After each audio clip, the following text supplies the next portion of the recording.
Chapter 44, Assassin. Chapter 44, Assassin. Zhuo Fan took the fatty to a remote place in the woods. Since Long Kuei was afraid of mishaps, she also went along, but Zhuo Fan already had Blood Infant keep an eye out. At least the fatty's order worked like a charm and the guards stayed behind. Zhuo Fan clapped, "Fatty, I praise you for not using the guards." "Humph, I am always true to my word. This is related to me and Sister Kuei's happy marriage. I will have to beat you, pesky puck, so thorough you can't contest my victory. Or who knows what excuse you'll use later to pester Sister Kuei." The fatty jutted out his chin. Smiling, Zhuo Fan showed his vicious side. "Aren't you worried I laid an ambush?" The fatty frowned. His pin-sized eyes scoured his surroundings as he roared, "Humph, I am willing to venture alone against any adversity, but if you think Sister Kuei will look kindly to such a despicable punk, think again. No matter what you have in store, I will never lose. Ha ha ha, enough with the heroism. Kid, I like you.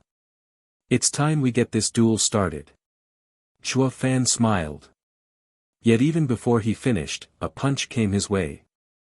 Zhuo Fan rushed to dodge, but he was too late to react. His body flew and his right cheek was now red and swollen. "Hey Fatso, I thought you were an honorable man." Zhuo Fan snapped at the nonchalant fatty who replied, "Didn't you just give start to the duel? All is fair in love and war." Zhuo Fan took a long look at him and secretly nodded. This kid is more cunning than he lets on, yet he conducts himself with honor. He is as honest as old Pang, but that is where the similarities end. Compared to the simple old Pang, Zhuo Fan liked the shrewd fatty more. A demonic cultivator would use any means to reach his goal. This fatty, who bent the limits of morality, was more to Zhuo Fan's liking. "Ha ha ha, you're right." Zhuo Fan cackled and pointed at Long Kuei, "Fatty, look, Long Kuei is undressing." The fatty could spot a lie when he heard one, but he still bought it this time and turned towards Long Kuei's direction. Bam! Zhuo Fan used this chance to kick the fatty into the air. Bastard! Long Kuei fumed at the sideline with a red face, yet the culprit didn't mind it in the least when her glare focused on him. "Wretched punk, you dared sully Sister Kuei's honor. I will show you." The fatty wobbled as he got to his feet, but his eyes burned hotter than ever.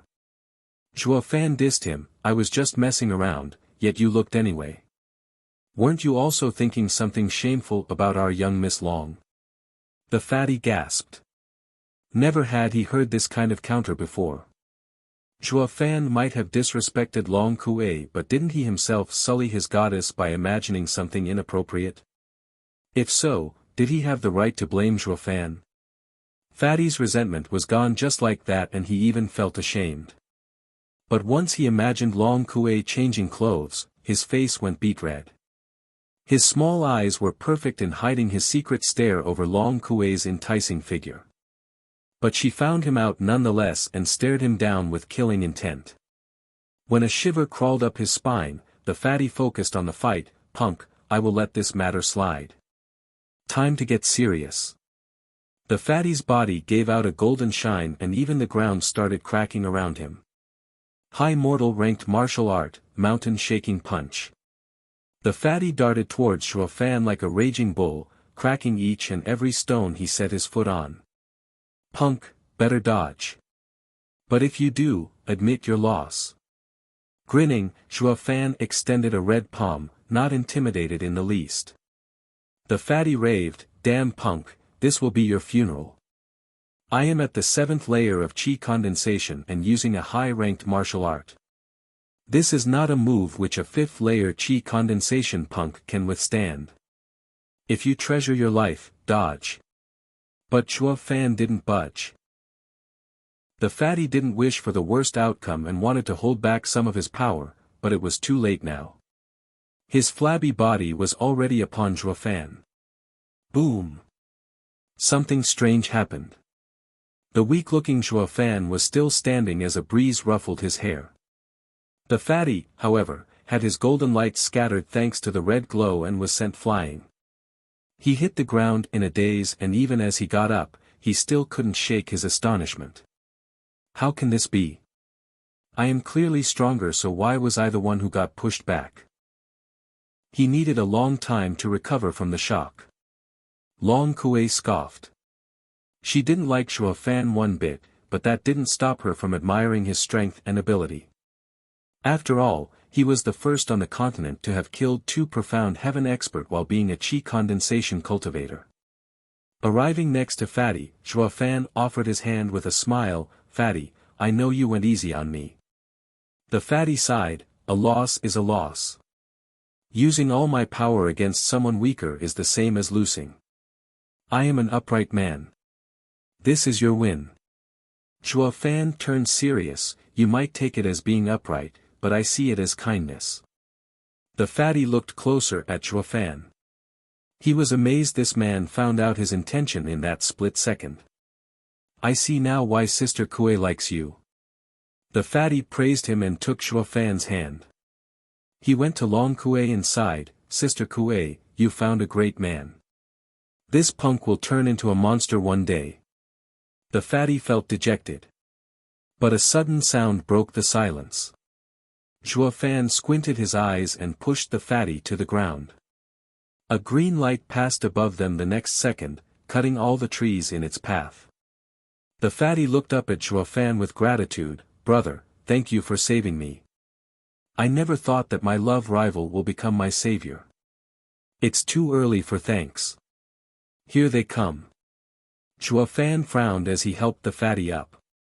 Long Kuei also ran next to them. A dozen men appeared around the 3 of them the next moment, each giving off the energy of a bone-tempering expert. What now? Long Kuei's expression was grave as she looked at Shuo Fan. With the veiled dragon pavilion being even farther than the Fatty's guards, the only one she could turn for help was the guy she disliked the most.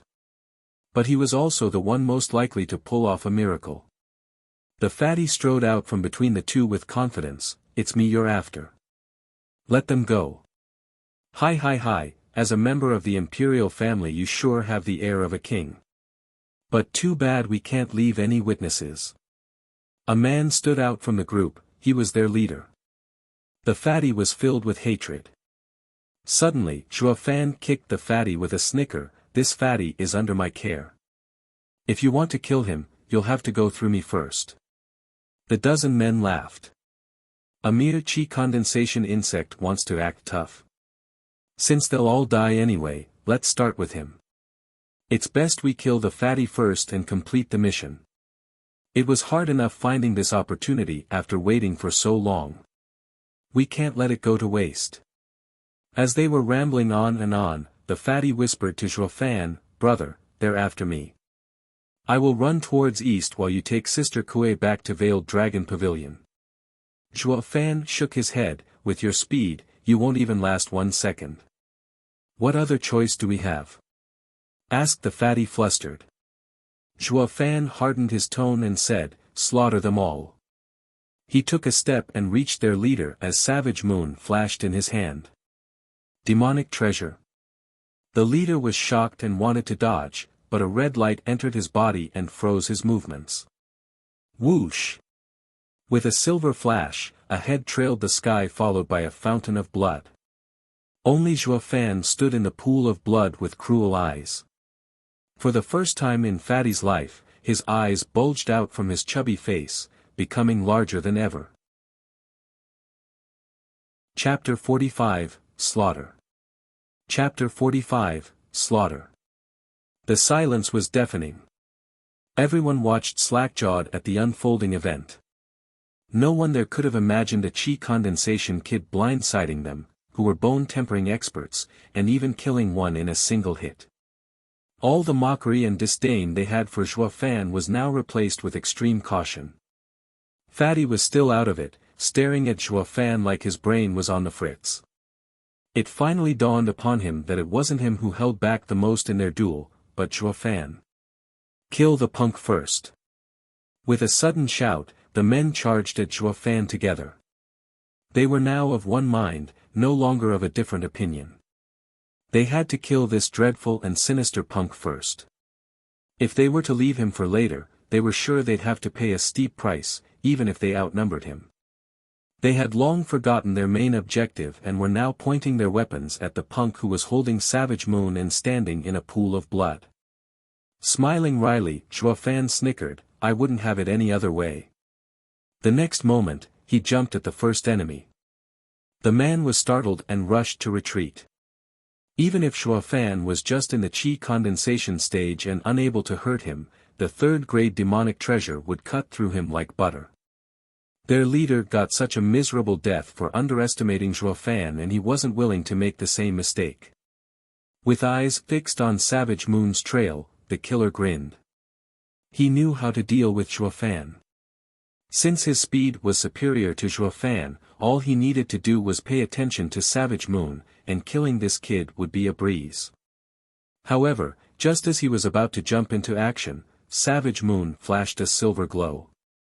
The light wrapped around Zhuo Fan and then streaked by the killer's body. The killer had no idea what happened and was looking up as his upper half slid to the ground while his lower half stood there unmoving. While he fell, he could still see Zhuo Fan's grim face. Especially the eyes, cold and unfeeling. Everyone sucked in a cold breath as they watched Zhuo Fan with dread. If one were to say that killing their leader was from a sneak attack, this time around it was a fair fight, and yet Zhuo Fan still killed a bone-tempering expert in an instant. When the silver light flashed again, he was so fast that none of the killers had time to react before Zhuo Fan felled another. Such horrifying speed coupled with the sharp edge of the Savage Moon soaked the backs of the killers in a cold sweat. "As you dared to come look for trouble in my domain," Zhuo Fan squinted at each man around him and trailed a finger across his neck as his eyes turned red, "Your lives are forfeited." At that moment, all of them paled and stepped back. The fear they felt from his eyes mounted the dread they already had. Their roles began to blur as it became unclear who was the victim and who was the killer. The hunters and prey's role were now switched. The fatty watched Zhuo Fan's domineering gaze while being shell-shocked. Then, he was swept by a sudden familiar feeling, the imposing and grand feeling he felt only from his father. But what he felt from Zhuo Fan was far more assertive. As if all who dared resist this man would find themselves dead beyond a shred of a doubt. The pressure Zhuo Fan's power released was something that even made him shiver. Seeing that they couldn't contend with Zhuo Fan individually, a killer shouted, "Don't be afraid, let's attack together. He's just a qi condensation punk relying on a third-grade demonic treasure. If we surround him, he's done for." The others nodded as fear eased from their faces. Now that they had a plan, they found hope. With a cry, the killers jumped at Zhuo Fan, closing the net on him. Sneering, Zhuo Fan rushed forward without fear as he held Savage Moon. His target swallowed dryly but didn't retreat since he had men on each side releasing punch at Zhuo Fan. If Zhuo Fan pressed on, the killer would die, but so would Zhuo Fan under the joint attack of two bone-tempering experts. But if he retreated instead, it would only work to tighten the net and his death would be just a matter of time. Zhuo Fan didn't plan on dying in this fight, or he would have fled a long time ago with the help of Savage Moon's speed boost. Whoosh! With a flash of silver, Zhuo Fan vanished from their sights and the punches hit nothing but air. Zhuo Fan then landed right in front of the killer who was standing behind the other two. Having not seen this coming, the killer was frightened but soon became elated seeing that Zhuo Fan was not facing him. He didn't waste this chance and punched towards Zhuo Fan's defenseless back. "Your head is mine, kid." But a silver light flashed by and the man froze. In the moment of impending doom, Zhuo Fan swept Savage Moon around him and jumped from their tight circle. As for the man behind Zhuo Fan, he watched wide-eyed as his body hit the ground in two pieces, blood and guts spilling everywhere.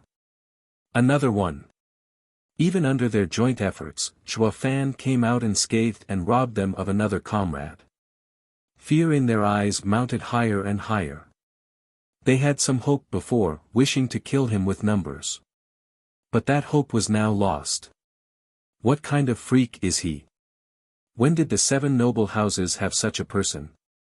A killer cursed as he felt his knees trembling. Secretly sneering, Zhuo Fan squinted his eyes and bathed the world with the killing intent they contained. These killers were routed, they lost their nerve and were no longer a threat. Now was the perfect time to end them. Zhuo Fan rushed forth with a savage grin.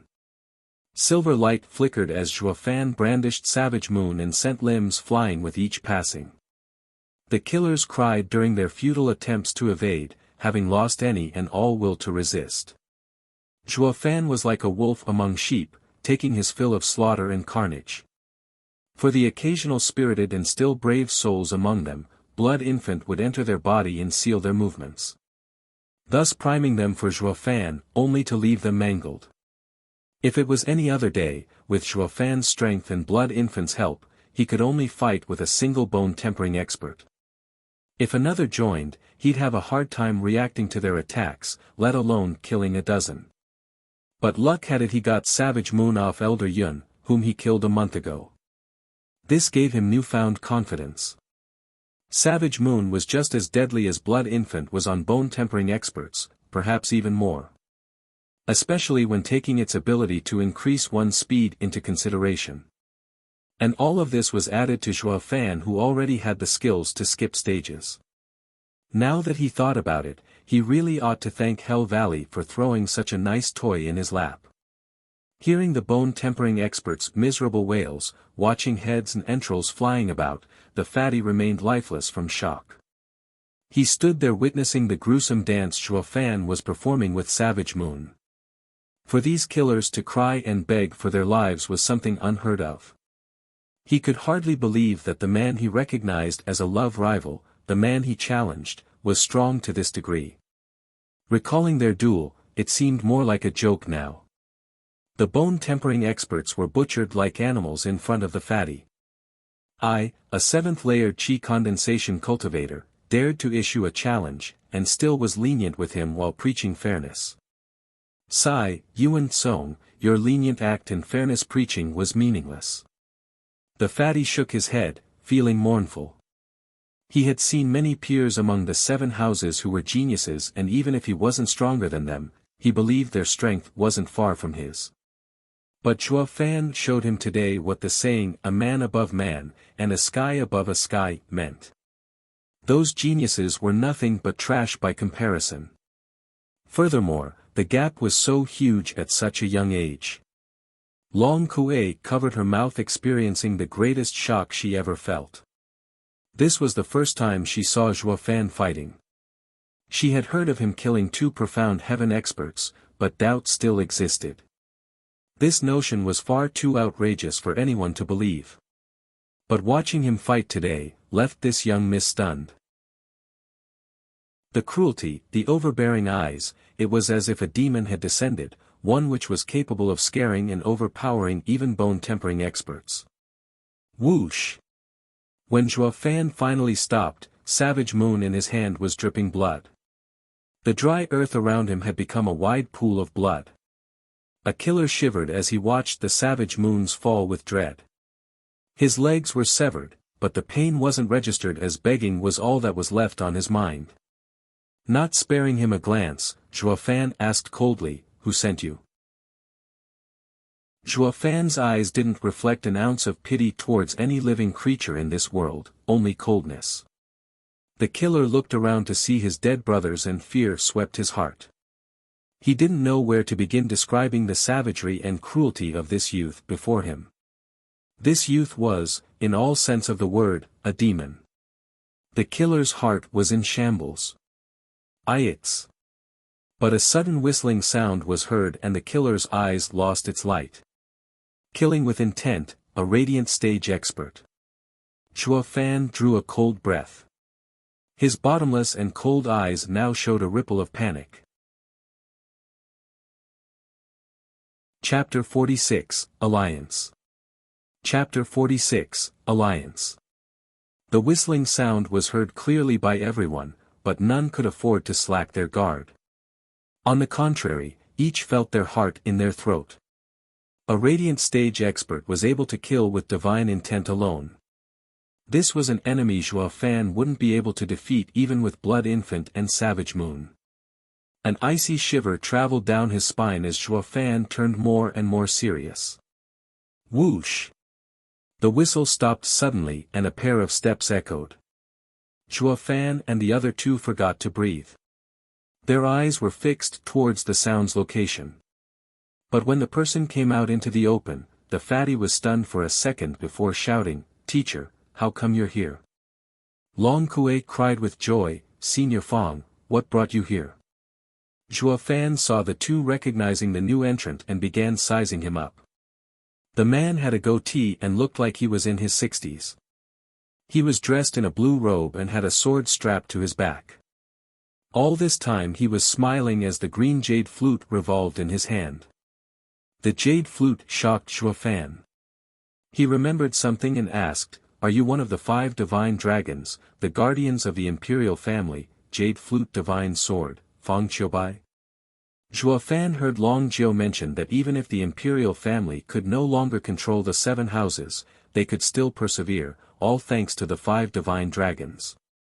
Each was a peak radiant stage expert whom none of the 7 houses would dare mess with. Among them, there was a man known as the First Divine Sword, and he was Fong Qiubai, Jade Flute Divine Sword. He boasted himself as having united the sword and the flute as one, that his sword followed the sound and turned it into sword intent. One time, he single-handedly defeated 5 radiant stage experts with a sword strike, forcing the 7 houses to forget about testing him while also spreading his name to the 4 corners of the world. The man raised an eyebrow and watched Zhuo Fan with a profound look before nodding. With laughter, Long Jiu appeared before everyone, "Wasn't I right? This kid has sharp eyes. I only mentioned you once and he already recognized you. Uncle Jiu." Long Kuei was overjoyed as she ran to him, "When did you and Senior Fong arrive? Why didn't you come out sooner?" "Ha ha ha, we've been here since Brother Zhuo and the 3rd Prince's duel." Long Jiu turned to Zhuo Fan, "Brother Zhuo, you're quite something to keep a straight face against a dozen bone-tempering experts. When I was your age, I certainly lacked the courage you showed today. I truly admire you." Long Kuei pouted while casting a side glance towards Zhuo Fan. Seeing Zhuo Fan in action had her convinced, but admitting it was a whole nother matter. "Master, with you 2 seniors here, why didn't you act? You almost worried your student to death." Fatty clapped his fat chest, "It mattered little what happened to me, but what if Sister Kuei got hurt? Ha ha ha, and miss a good show." Fong Qiubai laughed, eyeing the calm and collected Zhuo Fan, "Moreover, I've never seen such a genius marvelous display before. Senior, you're too kind." Zhuo Fan cupped his hands, but his face was stone cold. "I'm only curious, why did Senior kill the last one? Is it?" Fong Qiubai squinted and his smile turned fake as he spoke in a frosty tone, "Youngster, you are exceptionally sharp, but your strength might turn this advantage into a flaw." Raising an eyebrow, Zhuo Fan laughed and cupped his hands, "Junior thanks for Senior's lesson. Junior has already forgotten this encounter." Zhuo Fan picked up on Fong Qiubai's warning. He did not wield enough power to poke his nose in their conflict. The man had silenced the killer to protect him. Fong Qiubai took one more long look at him and his admiration grew, "You're not only smart but also know when to retreat, how rare. What a surprise, finding someone like you in the mortal world yet outside the 7 houses. If you weren't a demonic cultivator, something I am unsuited with, I would have wanted to teach you for 2 years and make your future limitless." Long Kuei and Fatty were shocked. Outsiders may not know who Fong Qiubai was, but the 7 houses were crystal clear on his character. Who among the heads of the 7 houses didn't want to have their child under his tutelage? But this old man was stubborn as a mule, not giving them any attention. Even if the emperor were to request him on behalf of his sons, he'd act no differently. He'd been teaching the fatty for 3 years because Fong Qiubai appreciated his strong will, yet the fatty barely learned a few moves. But it wasn't enough to accept him as a disciple. Yet the first time he laid eyes on Zhuo Fan, Fang Qiubai took the initiative to invite him. If the two had walked the same cultivation path, Zhuo Fan would have been Divine Sword's first disciple. Wherever he'd go, if any 7 houses disciples saw him, they'd have to bow down to him. Long Jiu saw the 2 kids' shock and surmised their thoughts with a shake of his head. These kids are yet to reach our level. So they don't know the meaning of rare find. With Zhuo Fan's talent, any expert who saw him would want to take him as a disciple. Even if one was unrivaled in the world, to pass on his mantle he needed to find the best disciple suited for his legacy. The greater the strength of the expert, the higher the expectation. But Zhuo Fan shook his head at this and even sneered. Forget about Fang Qiubai not accepting him because of cultivation path difference, even if he could be accepted, he'd still refuse. As a demonic emperor, the only one worthy of him calling master was an emperor stage expert.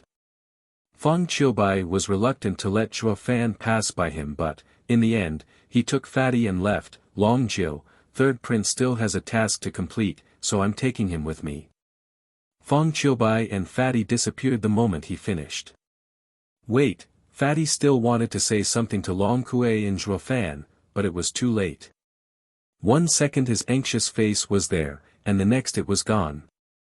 So fast. Zhuo Fan was shocked, then he hardened his resolve.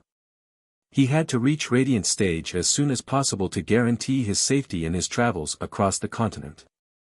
Brother Zhuo. Long Jiu walked to Zhuo Fan with a solemn face. Come with me to Veiled Dragon Pavilion, there's something I have for you. Smiling wryly, Zhuo Fan nodded. He had anticipated this. 15 minutes later, Zhuo Fan and Long Jiu were in Veiled Dragon Pavilion's meeting room, and Long Jiu pushed an unwilling Long Kuei to guard the door outside. Long Jiu took out a sheepskin branded with 4 dragon marks. The first words that Zhuo Fan recognized were alliance agreement. Skimming through it, a pleasing smile bloomed on his face. This was what he aimed for from the start, an alliance between Veiled Dragon Pavilion and the Luo clan. Veiled Dragon Pavilion would not only become a support for the Luo clan but would also provide resources without any conditions attached. If the agreement came into effect, he'd be worry-free from any outside attacks and would have the time to develop the Luo clan into a great power. Long Jiu was a bit astounded. Why do I feel like you knew this was coming? Zhuo Fan smiled. It had nothing to do with predicting, but planning. Once he settled on having Veiled Dragon Pavilion as an ally, he used the ancient array diagram to entice Long Jiu, then took advantage of Veiled Dragon Pavilion in sticking its neck out for him. But that wasn't an alliance, it was just the Luo clan seeking shelter. When faced with great danger, Veiled Dragon Pavilion would have kicked them out. To avoid the worst outcome, he and Veiled Dragon Pavilion fought side by side and even killed 2 profound heaven elders. He risked defending the Hell Valley to show the potential of the Luo clan. His aim was an alliance agreement of equals. If he were alone, he would have avoided showing off by fighting 2 profound heaven experts and amassed fortune instead. If Veiled Dragon Pavilion's Pavilion Lord was a man of vision, he'd choose alliance. Because he would know that the alliance offered now was like fire in winter for the Luo clan. But if offered in the future, it would be more like decoration, one among many. As such, Zhuo Fan made a daring gambit. Gambling if the Pavilion Lord was a man of ambition who did not bother with trifles, and willing to make an ally out of a fallen clan. Fortunately, he won. Of course, if he lost, then Zhuo Fan would cross Veiled Dragon Pavilion from the list of future potential allies. Just because their leader lacked the bravery and ambition of one. Zhuo Fan smiled as he rolled up the sheepskin. I will now take it to young miss for signing. Wait. Long Jiu gripped his shoulder. Sign it here and now. Zhuo Fan smiled. I'm not the clan head. Signing it as a steward will make it void. With a sly smirk, Long Jiu looked at Zhuo Fan in the eye. Pavilion Lord said this agreement is not with the Luo clan, but with Zhuo Fan. Frowning, Zhuo Fan stared hard at Long Jiu. Wherever Zhuo Fan is, that place is Veiled Dragon Pavilion's ally. Long Jiu spoke, this is Pavilion Lord's intent. Zhuo Fan frowned, then smiled with a nod. Pavilion Lord sure is ambitious, ha ha ha. In the dead of night, Zhuo Fan returned to the small courtyard and looked for Captain Pang. Old Pang, where's Missy? I'm looking for her. Sighing, Old Pang muttered, I'll take you to her. Zhuo Fan was taken aback but followed nonetheless. The two entered the kitchen and Zhuo Fan looked at Captain Pang in puzzlement and the latter pointed at Luo Yunchang. Zhuo Fan saw the chaos inside the kitchen and Luo Yunchang, who had fallen asleep next to the stove. Her face even had traces of soot. Sigh, young miss kept asking the cook for guidance from morning till late into the night. Captain Pang sighed, blaming Zhuo Fan a little. Steward Zhuo, I know of your skill, and that young miss and young master do not enter your eyes. But you must know, young miss worked hard day in day out for a whole month to cook for you so that you could have them when you come out of seclusion. But her efforts were not appreciated, instead she received your harsh criticization. Any girl would have been devastated after such a response. Ignoring Captain Pang's rant, Zhuo Fan walked next to the stove where the few dishes Luo Yunchang made laid. Compared to those at noon, these dishes were almost burned. Zhuo Fan took a bite and shook his head, she has no talent whatsoever. Sigh, even so, at least show some consideration for her work. Captain Pang rebuked as he walked next to the dishes and tried one, how hard can it be to swallow?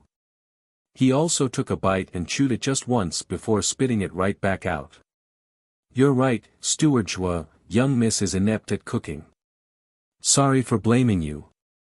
Captain Pang wiped his mouth and walked out with a red face. But when he turned back, he saw Zhuo Fan taking one bite after another, and even savoring it.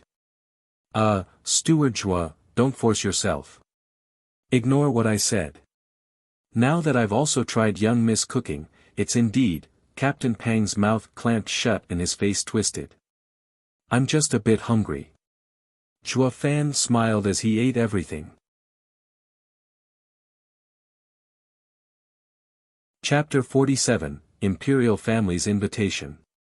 Chapter 47, Imperial Family's Invitation. In the morning, a ray of sunshine entered the small courtyard's kitchen. Luo Yunchang's eyelids trembled as she opened her drowsy eyes. She looked around the kitchen and smiled dejectedly. Last night, she was so tired after cooking that she fell asleep in the kitchen itself.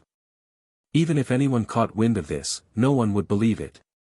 A chi condensation cultivator tiring herself out from cooking?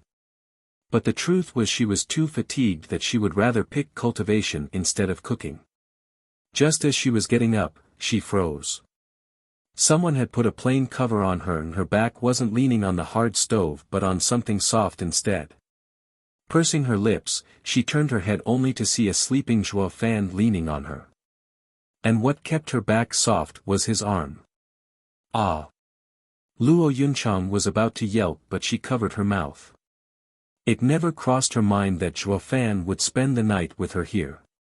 Blushing, Luo Yunchang observed his face and wanted to take advantage of this opportunity. Young Miss' red lips were inching ever closer to his face. Steward Zhuo, young miss. A sudden rough shout came from Captain Pang. Zhuo Fan's eyelids trembled and were about to open. Luo Yunchang immediately laid her head back on his shoulder and faked sleeping without budging. Just that her red face betrayed her as if she'd done something she shouldn't. Zhuo Fan opened his eyes, took a deep breath, and frowned when he saw Captain Pang coming in. Old Pang, what's the rush? Brother Zhuo, young miss, Captain Pang pointed at Luo Yunchang with shock. Zhuo Fan turned to see Luo Yunchang's red and shivering face. He touched her forehead, it's burning up.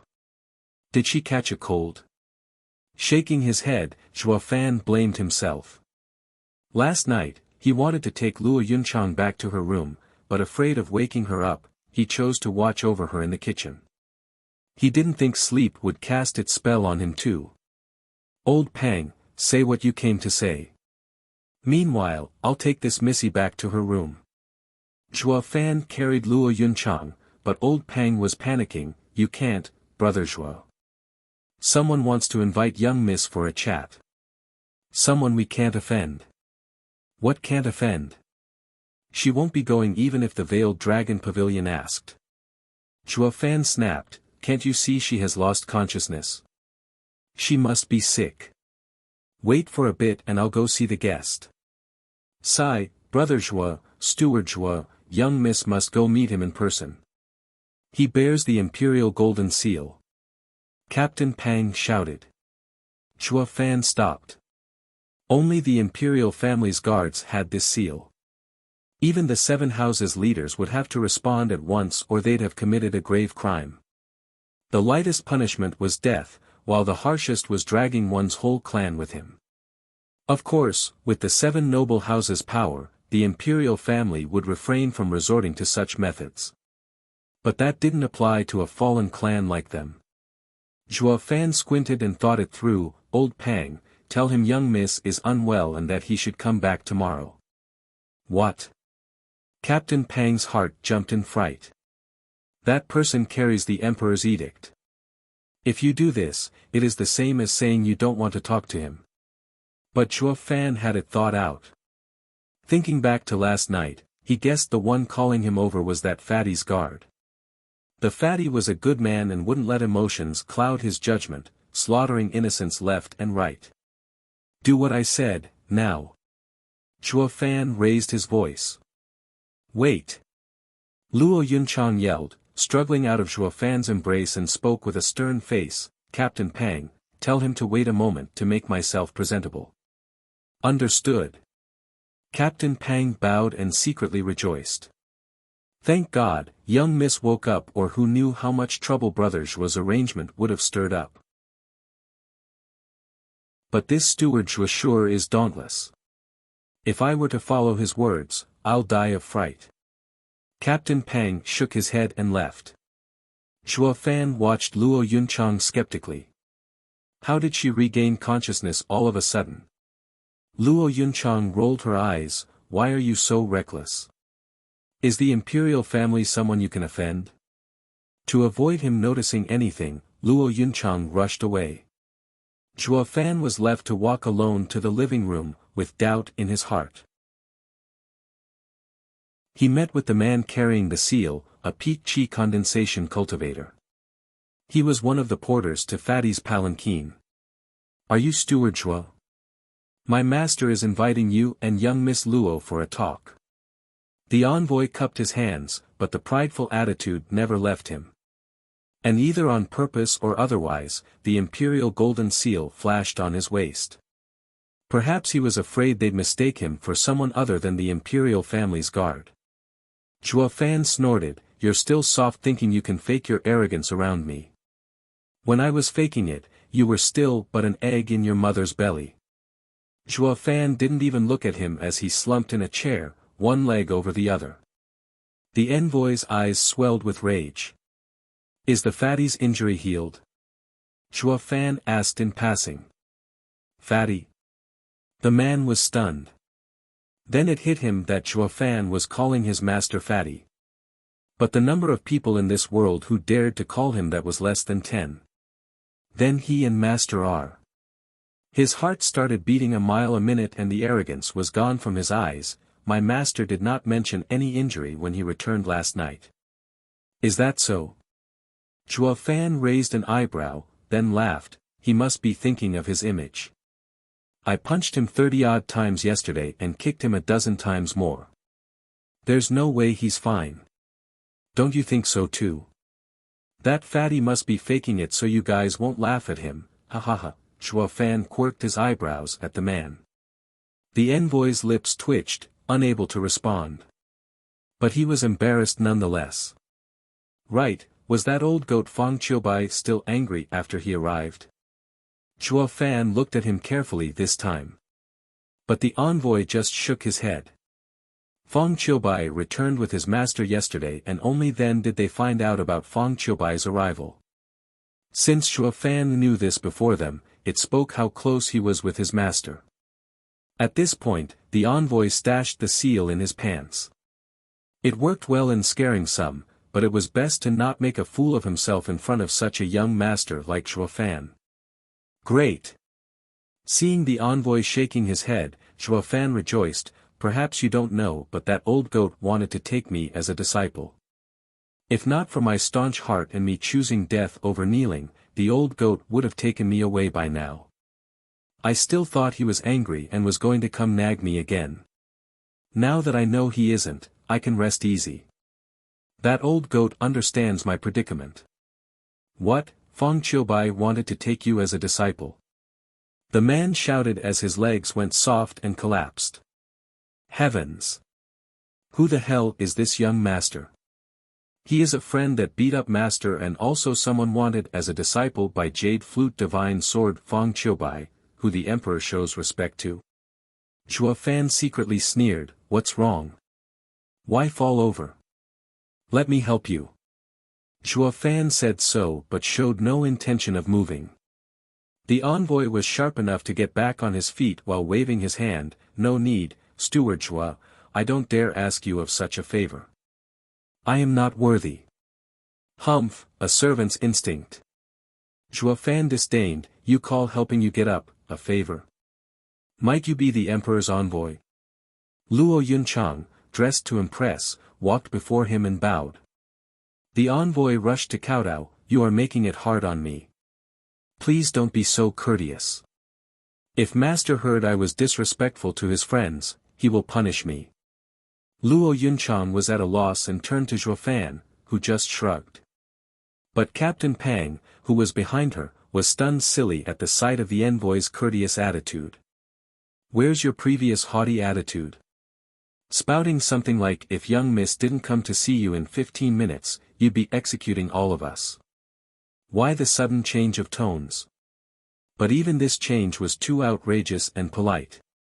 Captain Pang eyed Shuo Fan who only sported a puzzling smile. Old Pang figured Steward Shuo had something to do with it and gave him a thumbs up. Only Steward Shuo can make an imperial family's guard kowtow to our young miss. Shuo Fan dismissed the envoy's courtesy, why is that fatty calling me? I do not know. I was only ordered to invite Wingate City's Kai clan, Lei clan and Luo clan. The envoy spoke with extreme politeness. Shuo Fan squinted. It seems that the Hell Valley targeting the three clans must have something to do with the imperial family. Chapter 48, Thousand-Year-Old Secret Edict. Chapter 48, Thousand-Year-Old Secret Edict. In a peaceful location within the forest, a kilometer from Wingate City, stood a remote courtyard. The 4 guards posted at the door were bone-tempering experts. Shuo Fan and Luo Yunchang came along with Luo Yunhai and Captain Pang with the envoy as their guide. Steward Shuo, young Miss Luo, please enter. The man was very polite. He opened the door, stood to the side and bowed for them to pass. The other guards frowned with doubt and a flicker of scorn in their eyes. They were imperial family's guards, always welcomed with bows and courtesy everywhere. But this guy went to invite some no-name clan heads and even bowed down before them. He was seen as a disgrace by his fellow guards. The man picked up on scorn, but he just smirked. How can idiots know the importance these people hold? Steward Shuo is master's friend, who even Senior Feng Qiubai has his eyes on. He needs to say just one word and he'd be Feng Qiubai's disciple. Even the emperor will have to show respect then. As for the other 3, they're Steward Shuo's friends. We can't show any disrespect even to them. Secretly snorting, the envoy still showed a flattering smile as he guided them inside. They soon arrived at a garden. A single pavilion laid in the middle with a stone table inside. Fatty sat in the seat of honor and behind him stood Jade Flute Divine Sword, Feng Qiubai. On one side of the fatty was Lei Yuntian, with Lei Yuding and Xiao Chui behind him. On the other, it was Kai Rong and his son, Kai Xiaoting. There were 2 additional empty stools around the table, for Shuo Fan and Luo Yunchang. This must be a meeting of the three clan heads. Zhuo Fan rubbed his nose and took a step back, letting Luo Yunhai take the lead. Bro Zhuo. Luo Yunhai didn't understand, while Zhuo Fan smiled, show them the dignity of a clan head, and don't let them look down on you. Luo Yunhai understood as Luo Yunchang showed a grateful look. It was clear this meeting was between the three clan heads and the imperial family. But after the events over the past few months, all of Wingei's city knew that Luo clan's true clan head was Zhuo Fan. Even the imperial family might be considering Zhuo Fan as the master of the Luo clan. Zhuo Fan did this now so that he did not exceed his authority, and was letting Luo clan come into the light. He wanted to state the fact Luo clan's clan head was still named Luo. Please, come in. The envoy saw the third prince and bowed 90 degrees towards Zhuo Fan in a show of respect he had for his master's friend. But this had a different effect on everyone. The fatty was stunned, since when were the imperial family's guards so humble? Kai clan and Lei clan were of the same opinion. When this guard came to invite them, he was brazen, cocky and flaunting, not caring in the least who he was talking to. But towards the Luo clan, he treated them like guests. The two clans felt apprehensive in their hearts, they were even more envious. They were all clans of Wingei's city, yet the treatment was worlds apart. Only Fang Qiubai smiled, guessing Zhuo Fan might have twisted facts to scare the envoy. But this only worked to admire him more. Under the envoy's polite call, the Luo clan stepped into the pavilion. Luo Yunchang greeted the fatty, I am Luo Yunchang, greetings, your highness. On the way here, the envoy told them of his master. The others followed Luo Yunchang in showing respect. But Zhuo Fan just shrugged. The fatty only waved, not taking Zhuo Fan's disrespect seriously, please sit. Luo Yunchang and her brother took a seat, while Zhuo Fan and Captain Peng stood behind them. Fatty threw a long look towards Zhuo Fan, secretly nodding. Great authority, but without any arrogance. He is a loyal subject. Fang Qiubai smiled with praise in his eyes. Zhuo Fan's conduct was etched in the two's hearts. Wielding his martial prowess to protect his master, and courteous enough to defend his master's honor. In the eyes of the imperial family, he was a rare and valuable official. The fatty began, I have invited the three clan heads today per the imperial edict to reveal to you the 1,000-years-old relationship between the three clans. Everyone was focused on Fatty's next words. The three clan heads must have each received an instruction from the previous clan head, to not make an enemy out of each other. And perhaps even mentioned about helping one another. Fatty stood up, moreover, the three clans' power must never leave Wingei's city until the pearls shine. Kai Rong and Lei Yuntian watched the fatty in puzzlement. Luo Yunchang got a nod from her brother and also looked puzzled. Ha ha ha, in fact, this is an agreement between the founding imperial family 1,000 years ago and the three clan heads of that time, known as Secret Pearl Order. Fatty smiled and his eyes flashed, Kai clan, Luo clan, Lei clan and the 7 noble houses are the same, they are all loyal officials, founders of the empire. What? Like a bomb was thrown on them, the three clans' representatives were shell-shocked. They never thought that their origins were the same as the 7 houses. But why had they fallen so low that they could only stay in Wingei's city as mortal clans? The fatty turned a bit bashful, guessing their thoughts, sorry, this is what our human clan owes you. Sighing, Fatty continued, at that time, Jianyu Empire was just established and was shaky, with unrest among its people. The great ancestor and founder sent his 7 ministers across the kingdom to employ autonomous administration and settle the land. This gave them enough power to make them equal to the imperial family. They later became the 7 noble houses. In just 20 years, the 7 houses grew exponentially, and their greed ignited a war among them. The imperial family could no longer keep them in check and had to employ schemes in weakening them. The 7 houses were ultimately aware that there will be no winners in their war and ceased fire. But the aftermath was cruel.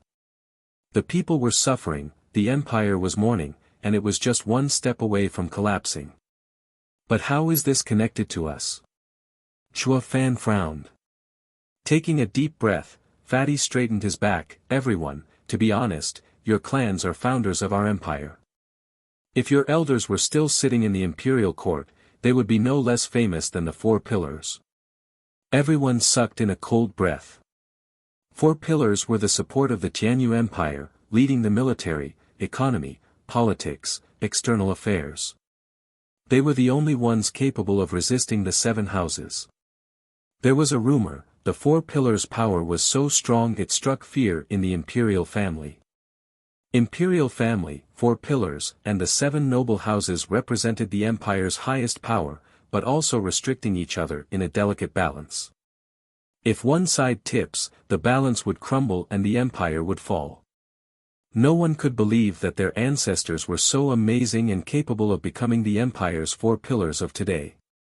The fatty lost his smile at this point. The great ancestor at the time set up the secret pearl order with your ancestors to prevent another war from breaking out among the seven houses. The emperor used all kinds of excuses to demote your ancestors to Windgaze City and become common clans. But the imperial family could, at any time, combine the three clans into a great clan equal to the rank of the seven houses. This would occur only when war broke out again between the seven houses. Then this new clan would add balance to the equation, to save as many lives as possible. But, even if an eighth house were to appear, it cannot stop the seven houses. Luo Yunchang voiced her doubts. Zhuo Fan cut Fatty off with a smile before he could speak. Young miss, the eighth house's purpose isn't to stop them but to add balance. A war breaks out only when one side has absolute confidence in winning it. But a war in which winning was possible at a heavy cost won't happen unless the two sides hated each other to the bone. Sometimes, when two powers starts a conflict, it is very easily solved, since no one wants to suffer irreparable damages. Luo Yunchang nodded, and the fatty praised Zhuo Fan. Steward Zhuo is amazing. Luo clan will rise for sure in your capable hands. Kai Rong's lips twitched from the regret he felt. If he hadn't offended Zhuo Fan, he might have been able to rope him. This kid was a genius seen once in 1,000 years. Third Prince, we know of the relationship between the three clans. What I want to know is, how are you going to secure our rise to the 8th seat? Zhuo Fan stared at the fatty. Raising his brow, the fatty nodded in admiration. That's Steward Zhuo for you, hitting the nail on the head.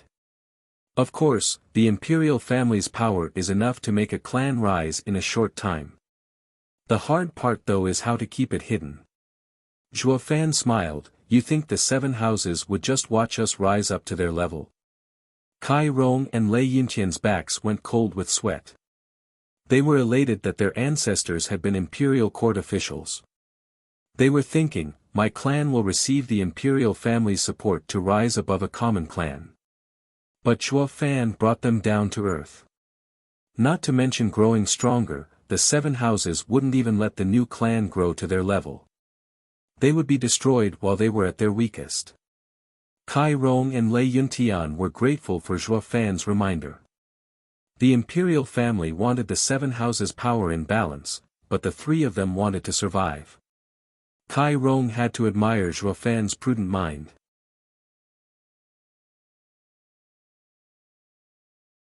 Chapter 49, Three Clans as One. Chapter 49, Three Clans as One. After muttering under his breath for a while, the fatty spoke. This was settled at the moment the secret order was given. What is a clan's foundation? Spirit stones, pills? No, these are support items. Strength is the best guarantee of a powerful clan. Veiled Dragon Pavilion has its 9 outstanding elders, Hell Valley has its 12 elders as overseers. Each of the 7 houses has its own strength. Also, every one of them has invited a venerable. Along with other secret weapons they're holding, even we, the imperial family, don't dare stir them. Fatty's eyes then shined like a radiant sun. At the time, in order to paralyze the 7 houses, great ancestor confiscated the wealth of your clans. This is why none of you has any decent cultivation method and martial arts. It was also because of this reason the 7 houses withdrew their surveillance on you 500 years ago. Yet none of them would have thought that you all are still holding a low profound ranked martial art. Fatty showed a sneaky smile. With this martial art all of you can become strong. Even the 7 houses only have 1 or 2 profound ranked martial arts. The 3 clans were amazed. When did they have such a martial art? If they had it, they'd have used it to grow strong by now. Only Zhuo Fan's eyes rolled about, recalling something. With a vague smile, Fatty's hand flashed and revealed a green jade slip. This is a low mortal ranked martial art, combining art. By itself, it holds no value, but if you use it along with your clan's spirit ranked martial arts you inherited, you can combine them into a single martial art of the profound rank. In other words, Luo clan's returning dragon palm, Kai clan's wind kick, and Lei clan's lightning finger were originally one single martial art that the imperial family split among the 3 clans. And only the imperial family knew the way to restore it. Zhuo Fan squinted. Fatty was shocked but then nodded. Steward Zhuo is wise. There aren't many martial arts which are capable of splitting other martial arts, and the number of martial arts that can restore them are even lesser. I didn't think Steward Zhuo would know of this. If Imperial Father hadn't mentioned it, I would have never found out. Zhuo Fan just smiled. Perhaps because the splitting martial arts were uncommon even at the mortal rank, each sect in the sacred domain seized them. They split their core martial arts to prevent degenerate disciples from spreading it. Only the sect leader's disciple had the right to learn the entire set of martial arts. Zhuo Fan turned to look at Kai clan and Lei clan. They were startled, but their eyes showed deep regret. Perhaps because they were negligent in safeguarding their inherited martial arts and let the Hell Valley steal them. Especially with regards to Kai clan, who were quick to give it away. It must be really eating Kai Rong inside right now. Clan heads, please take out your inherited martial arts. Fatty placed the jade slip on the table with a smile. But only Luo Yunchang took out her clan's martial art. After Lei Yuding got to know of Yang Ming's treachery, she gave back the returning dragon palm to Luo Yunchang. But the other clan heads looked at each other in shame. Fatty frowned as he stared at them. Sighing, Lei Yuntian cupped his hands. Your Highness, I was unable to protect my ancestors' martial art from Hell Valley's thieving hands. I accept your Highness' punishment. What? Fatty slapped the table. Kai Rong also cupped his hands. Your Highness. I am the same.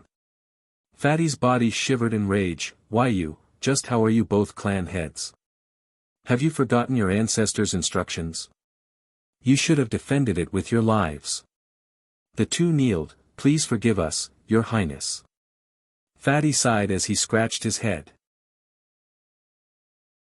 Kai Rong peeked at him. Your Highness, can't the imperial family bestow us another profound ranked martial art? Bestow your mom. Fatty couldn't hold it in and began raining curses and spitting all over Kai Rong's kneeling figure. What do you take profound ranked martial arts for, cabbage? Even the imperial family has only 4 of them. And they're each registered. If I take one out, everyone will know. How are your clans gonna rise then? You dumb pig, are you tired of living? Fatty gave Kai Rong a round of slapping then stomped his feet. Kai Rong curled up and shivered on the ground. What now, what now? The secret pearl order is ruined. Fatty paced around. Zhuo Fan smirked and 2 jade slips appeared with a flash in his hand. Third Prince, there's no need to worry. I have their clan's martial arts. What? The 2 clan heads shouted in unison, staring dumbfounded in Zhuo Fan's direction. Kai Rong in particular, having not witnessed Zhuo Fan's prowess, was incredulous at what was happening. Lei Yuntian gave Zhuo Fan a thankful nod. If not for him, not only Lei clan wouldn't recover, they'd even be executed in a fit of anger by third prince. Ha ha ha, Steward Zhuo, you truly are amazing. I see why Elder Jiu of Veiled Dragon Pavilion speaks so highly of you. Fatty was overjoyed, and ran into Zhuo Fan for a bear hug. If not for you, I would have failed Imperial Father's task. I owe you one. Smiling, Zhuo Fan shook his head. This is all for the Luo clan. Yes, right, for the Luo clan and for me, ha ha ha. Fatty slapped Zhuo Fan's shoulder, then gathered the 4 jade slips. Now that we have the martial arts, next is the merger of the 3 clans. According to the Great Ancestor's secret pearl order, 2 clans are to merge with the strongest. And the profound ranked martial art will be in the clan head's care. As such, Your Highness, Kai Rong seemed hyped as he jumped to his feet. Luo clan has little strength and only 4 members, and Lei clan is on the verge of collapse. Only my Kai clan is flourishing. As such, I will begrudgingly accept this responsibility and support them under my clan's wing. As of now, I will take Lei and Luo clan as Kai clan's disciples and assist the imperial family in fulfilling the secret edict. As he finished speaking, Kai Rong reached for the jade slips, but a rough hand stopped him. Lei Yuntian glared at him as he asked. Kai Rong, how can a bone-tempering cultivator be enough to act as clan head? Humph, so what? Based on strength, my clan is the best. Kai Rong raised his brows. Don't be so sure. Lei Yuntian sneered at Kai Rong and looked at Lei Yunting. She showed a proud smile and stepped forward. Clan head Kai, in this last month, I gathered all the scattered Black Wind Mountains men. We have 600 men, half of them are in chi condensation. Based on strength alone, the Kai clan is weaker. Ha ha, so what if you're strong? You're just bandits. Kai Xiaoting laughed at her. Lei clan is but a rabble of thugs. If you take the role of clan head, we'll only be the 7 houses laughingstock, never will we be able to reach their level. Who are you calling a thug? You want a piece of me? You say you're not, thug granny. In an instant, the Lei and Kai clans started fighting for the leader's position. Zhuo Fan was secretly sneering at the side. This new clan is just being established, and it was still a question if it could survive. Yet these bunch of idiots are plagued with delusions of grandeur that they could hold their own against the 7 houses.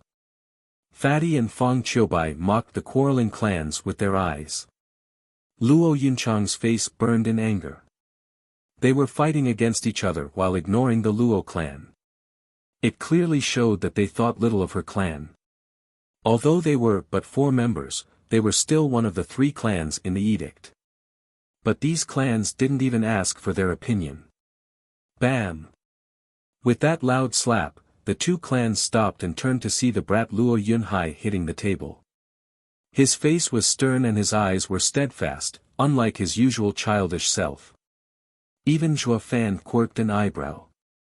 Why all this fuss? Luo Yunhai swept the people with his eyes and spoke with resolve. In this merger of clans, the only one worthy of the leader position is none other than my Luo clan. Luo Yunhai's declaration shocked them silly. Kai Xiaoting mocked, what does a brat know? You're the weakest of us, nothing of worth at all.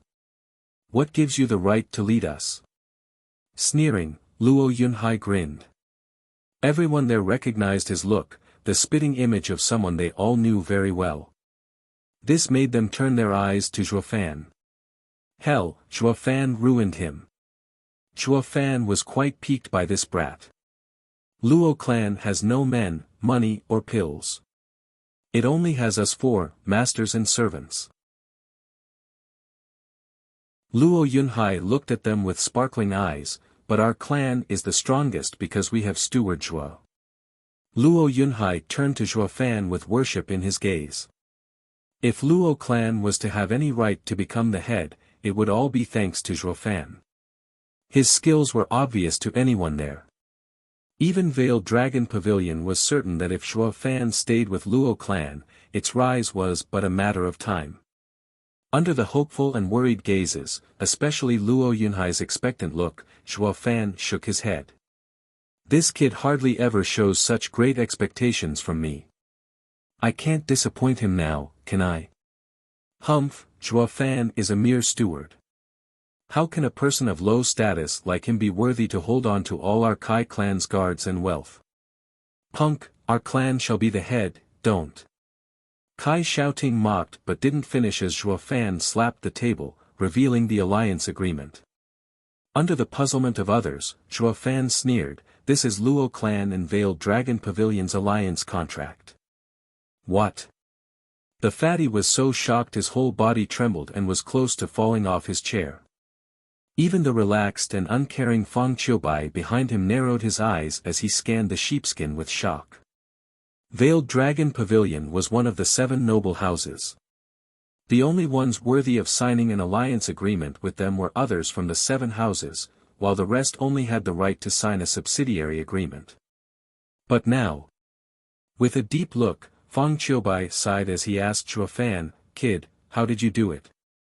Recognized and valued as a hero." He nodded towards Fang Qiubai, then turned to the 2 clans and spoke in a cold tone, "Let me tell you, even if this crappy secret pearl order never existed, as long as I'm here, Luo clan will ultimately rise to the ranks of the 7 houses. You're of no help to us. On the contrary, you are a burden." Zhuo Fan sneered. The 2 other clans lost their voices in shock. With rosy cheeks, Luo Yunchang raised her chin proudly. Luo Yunhai was grinning from excitement, watching Zhuo Fan with veneration.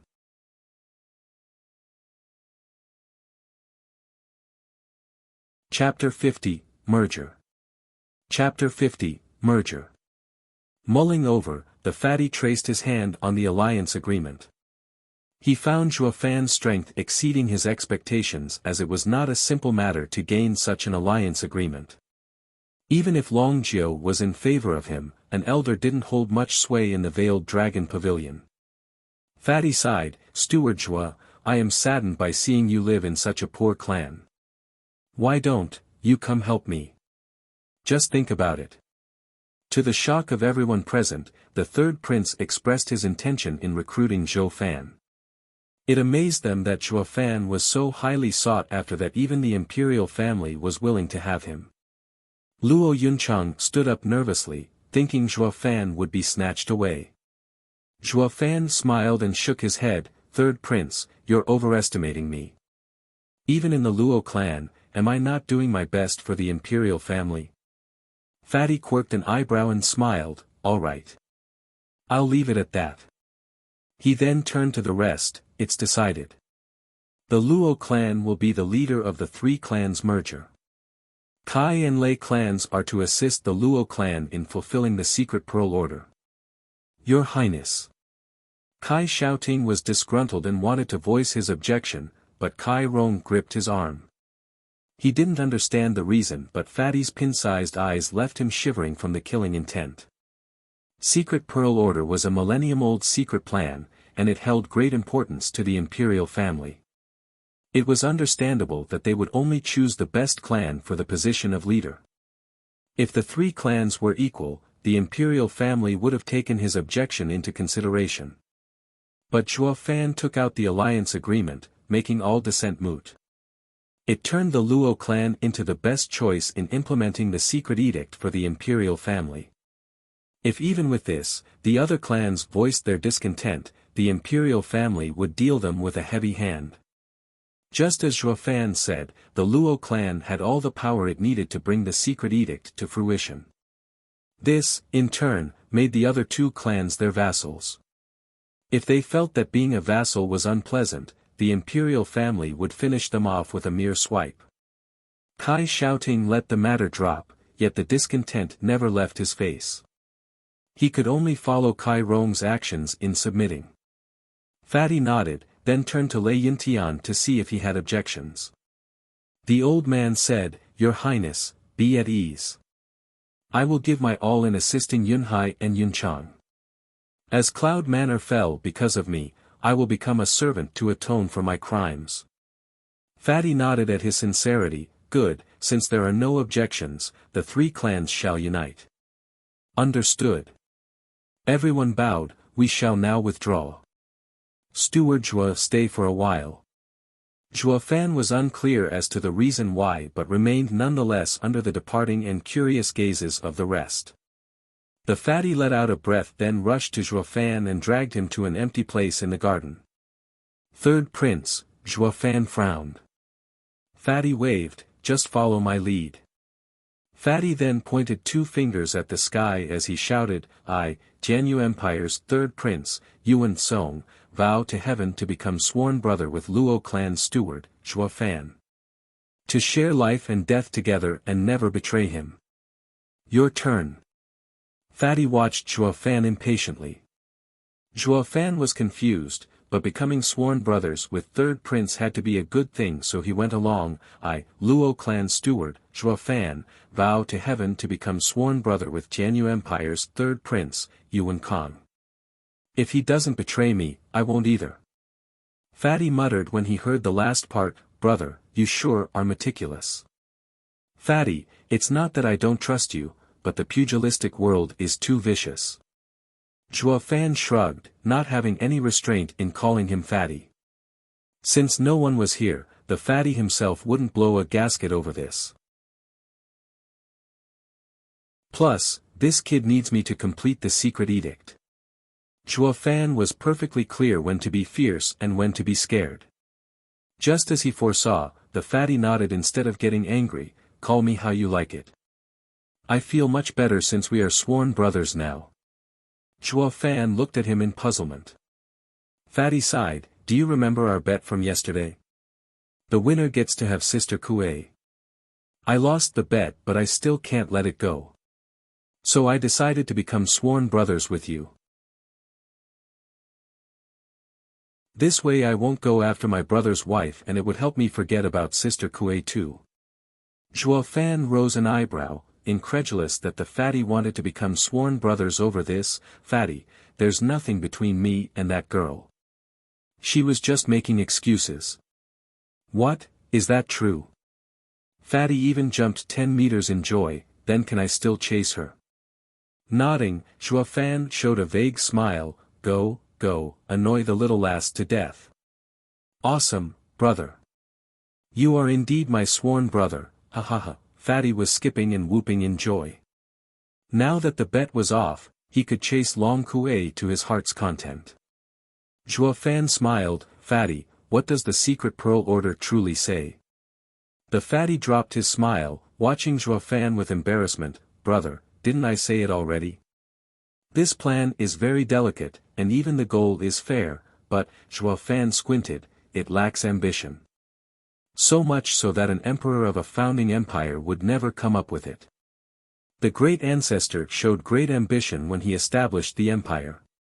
Zhuo Fan wasn't gullible enough to believe the secret millennium order was limited to restricting the 7 houses and maintaining a balance of power. Fatty shook his head, I do not know either. This was what I've been told. Zhuo Fan stared him down but discovered nothing else. Maybe he knew nothing, or maybe his acting was top-notch. Then how did Hell Valley catch wind of this 1,000-year-old secret edict? Zhuo Fan smiled, all of Hell Valley's actions were against the secret edict while looking innocent doing it. They were afraid of the imperial family's investigation. Fatty frowned, reason points to the contrary, but there are many spies in the imperial capital, the information about secret edict might have leaked. It remained hidden for 1,000 years and only now it gets leaked. Zhuo Fan frowned, maybe leaking it is part of the secret edict's contents. The fatty shivered and went wide-eyed. Zhuo Fan smirked, it's clear now. Never mind, it works in Luo clan's benefit anyway. So there's no need to poke my nose in it. There's no need to worry over nothing, ha ha ha. Zhuo Fan waved as he left, Fatty, I'll be going. We'll meet again if we get the chance. A voice rang in Fatty's ear as Zhuo Fan's figure distanced. This kid is perhaps too sharp, scary even. Whoosh! It was Feng Qiubai in his blue robe. Feng Qiubai muttered, the more I watch him the more he resembles someone. Who? Fatty asked. Fong Qiubai's eyes flashed, Zhuge Changfeng. The leader of 4 pillars, Prime Minister Zhuge Changfeng. Fatty was in shock. Are you saying Zhuo Fan? Nodding, Fong Qiubai smiled. Tsonger, becoming sworn brothers with him was the best decision you made in your life. One day, he will become one of your 4 pillars, helping you rule. The fatty was stunned, watching Zhuo Fan getting further away as ambition flickered in his eyes. Zhuo Fan returned to the small courtyard and saw the others waiting outside. What's wrong? Did third prince say something? Luo Yunchang was worried. He refused Veiled Dragon Pavilion's invitation, but this was the imperial family. With just a nod, he could become an official with the support of the imperial family. Secretly smiling, Zhuo Fan said, Fatty told me to do my best in fulfilling the secret edict. Luo Yunchang covered Zhuo Fan's mouth, then looked around before saying, how can you call third prince like that? Be careful or he might take your life. He won't. He still needs me. Zhuo Fan dismissed her worry and even gave a thumbs up to Luo Yunhai. Your performance was perfect, worthy of a clan head. You made me proud. Please, didn't I learn it all from bro? Luo Yunhai stuck up his chin. It was clear the bro he referred to was Zhuo Fan. Everyone laughed and Luo Yunchang showed a relieved smile. Dad, can you see? Yunhai has grown up. He can shoulder the honor and glory of the Luo clan. Luo Yunchang looked at the sky with sparkling eyes. On the second day after the meeting, the new clan was established with Luo clan at the helm. The name was, of course, Luo clan. Zhuo Fan, with the imperial family's support, had no trouble becoming the head steward of the clan, handling all affairs. He appointed Lei Yuntian as Luo clan's grand elder and Kai Rong as the second elder, while keeping Old Pang as the captain of the guards, leading the Kai clan's guards. Lei Yuting was made the leader of the Shadow Corps, taking Blackwind Mountain's bandits under her, and in charge of intelligence gathering and training assassins. Because of the imperial family's decree, the Veiled Dragon Pavilion and Hell Valley were banned from entering the Windgaze city. The rest of the 7 houses remained within their borders, thus making this city belong to the Luo clan alone. As for the Luo clan's estate, Kai clan suggested for it to be the former Kai Manor, but Zhuo Fan had other plans. Blackwind Mountain, the place where a natural array took form. And so, another Devil Mountain was established, and Zhuo Fan's plans advanced one step at a time.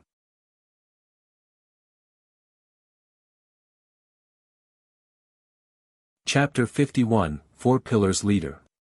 Chapter 51, 4 Pillars Leader. The slums in the imperial capital were the darkest corners of the empire. Seedy, good, devious, and all other kinds of people mixed in here, along with the down shacks painted a perfectly wretched image.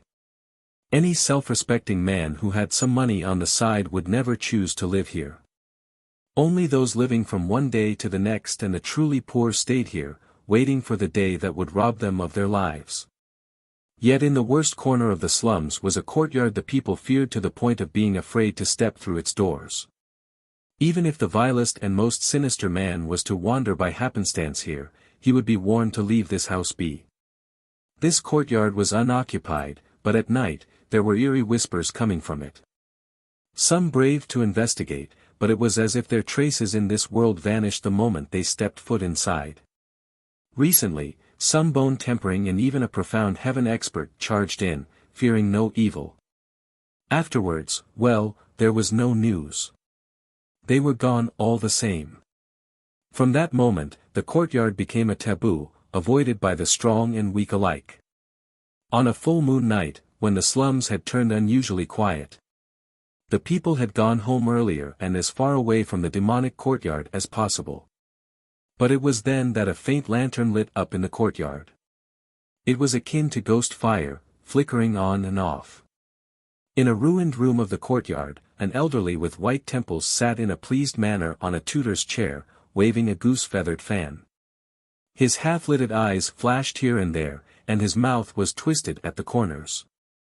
It was as if the world's suffering and happiness were beneath him. Two old men stood behind, one with black hair and the other with white hair. Their eyes were closed, but their powerful auras identified them as experts, preventing any living creature from approaching 100 meters around them. Even a harmless beetle would find its tiny heart reeked with fear. Whoosh! A sound broke the silence and a black-clothed man suddenly appeared outside the room. He had a bamboo hat that hid his features. The sitting old man stopped fanning and smiled. "Valley Lord Yu, how is it progressing?" The bamboo-wearing man was Hell Valley's Valley Lord, Yuan Shan. Sighing, Yuan Shan shook his head. A dozen years of painstaking effort was ruined. The Emperor ordered for Hell Valley to stay away from Windgaze City. The same goes for the other houses. He must have sensed something. Oh. The old man raised an eyebrow with a smile. The Emperor is planning on enacting the secret pearl order? My guess is yes. Yuan Shan's face grew angry. They got luck on their side last time, but next time, it won't be so simple. Emperor wants to raise the 8th house, but we shall see if the clan can live to see that day. Ha ha ha, Valley Lord Yu, ease your anger. A loss is a loss. Why make excuses? The old man was still calm, yet his words were sharp and filled with disdain. Hell Valley is one of the 7 noble houses, yet it can't even deal with 3 common clans. The time of its fall must be close at hand. Yuan Shan snapped, his power exploding. Peak Profound Heaven cultivation smashed the windows to splinters. He unleashed all of it to pressure the old man. Zhuge Changfeng, you were the one who told me of the contents of the secret pearl order. It was also you who said the Emperor wants to help in the rise of the 8th house. The dozen years plan also came from you. So how can you speak like this? Yuan Shan bellowed, go to hell. The smile never left the old man's face, still sitting calmly and fanning slowly. Boom! Just when the pressure was drawing near Zhuge Changfeng, the black and white elders behind him opened their eyes. At that moment, one's eyes flashed black while the others flashed white. A ripple echoed outwards and clashed with Yuan Shan's display of power, creating a jarring sound. The entire slum shook. Yuan Shan felt a sweetness in his throat and spat blood as his face paled. The 2 elders closed their eyes again, while Zhuge Changfeng swayed the fan like nothing had happened, still sporting that ever-present smile. Yuan Shan watched the black and white elders incredulously. Yin-yang elders. Zhuge Changfeng nodded. Valley Lord Yu sure is knowledgeable. These seniors haven't shown up over the past century. I find it amazing that you still recognize them. Grinding his teeth in anger, Yuan Shan panted while also spitting blood now and then, but the look he had when he turned to the elders was now one of fear. You are worthy of being Tianyu's #1 sage, 4 pillars as leader, Prime Minister Zhuge. To be able to make these monsters leave their mountain, not even that Fang Qiubai from the Divine Dragons can compare to you. Ha ha ha, Valley Lord Yu is exaggerating. I am not worthy of such a title. I do not dare face the imperial family in the open just yet. Zhuge Changfeng let out a short laugh, but the confidence he exuded was unshakable. Yuan Shan snorted and muttered, Prime Minister Zhuge is as modest as he is arrogant. Who in the Tianyu Empire can match your power? Not even the imperial family can. Sigh, I can see why you failed in Windgaze City. In this world, strength and weakness aren't obvious at a glance. Zhuge Changfeng sighed as he looked at the sky. Furthermore, I am not the #1 sage in Tianyu. If not you, then who? That person above me. Zhuge Changfeng pointed upward with a grave expression.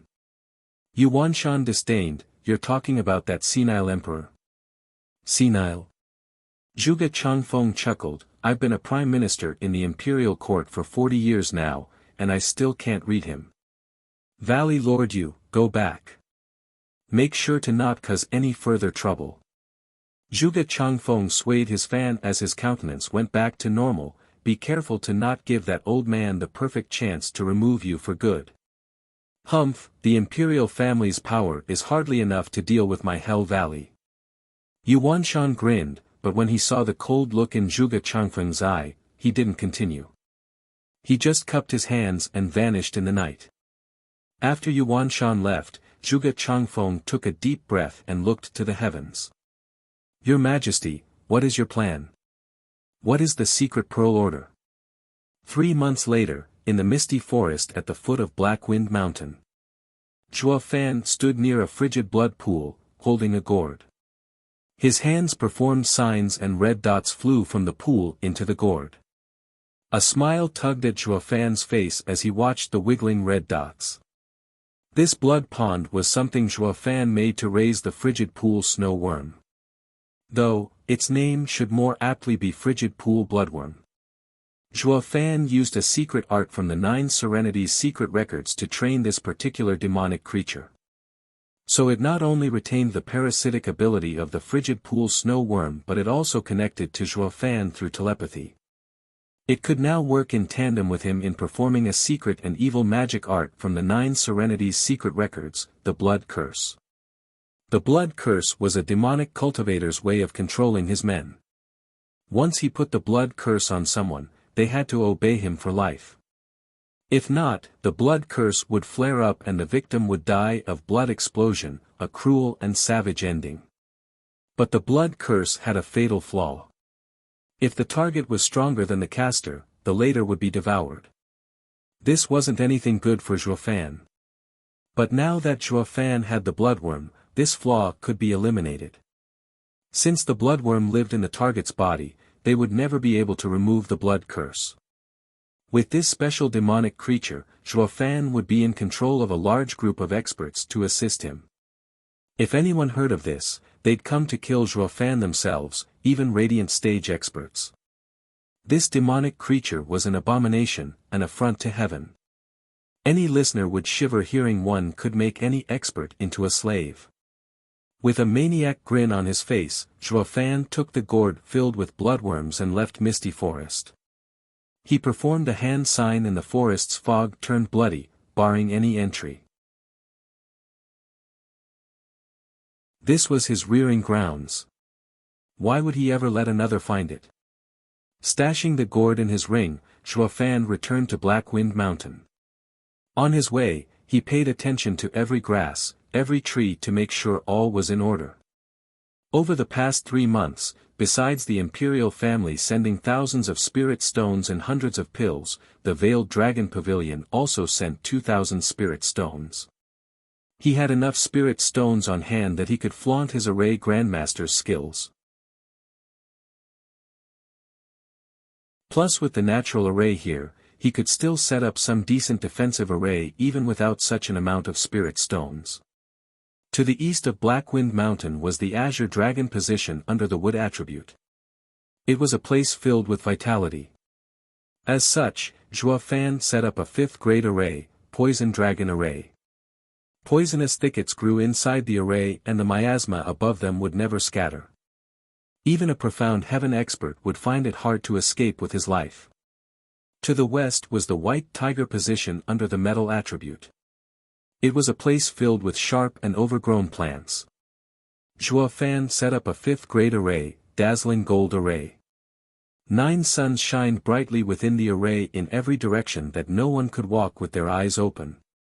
Each ray of golden light was like a sharp sword, capable of robbing people of their lives, yet incorporeal. To the south was the Vermilion Bird position of the Fire attribute, filled with burning chi. Zhuo Fan set the 5th grade array, Black Flame Array. The fires within it were demonic flames that corroded bones. When it entered one's body, it would be hard to remove, and it wouldn't stop gnawing until the target was burned to ashes. To the north was the Black Tortoise position of the Water attribute, a place filled with piercing chills. Zhuo Fan set up the 5th grade array, Ice Shadows Array. Howling winds blew within the array's territory, forming endless illusions. Anyone who entered it would lose their way easily and freeze to death under the bone-piercing coldness that seeped into the victim's body. Chua Fan didn't tell anyone about the 4 new arrays. But since today was the day of his departure, he had to give the array's method of control to those he trusted.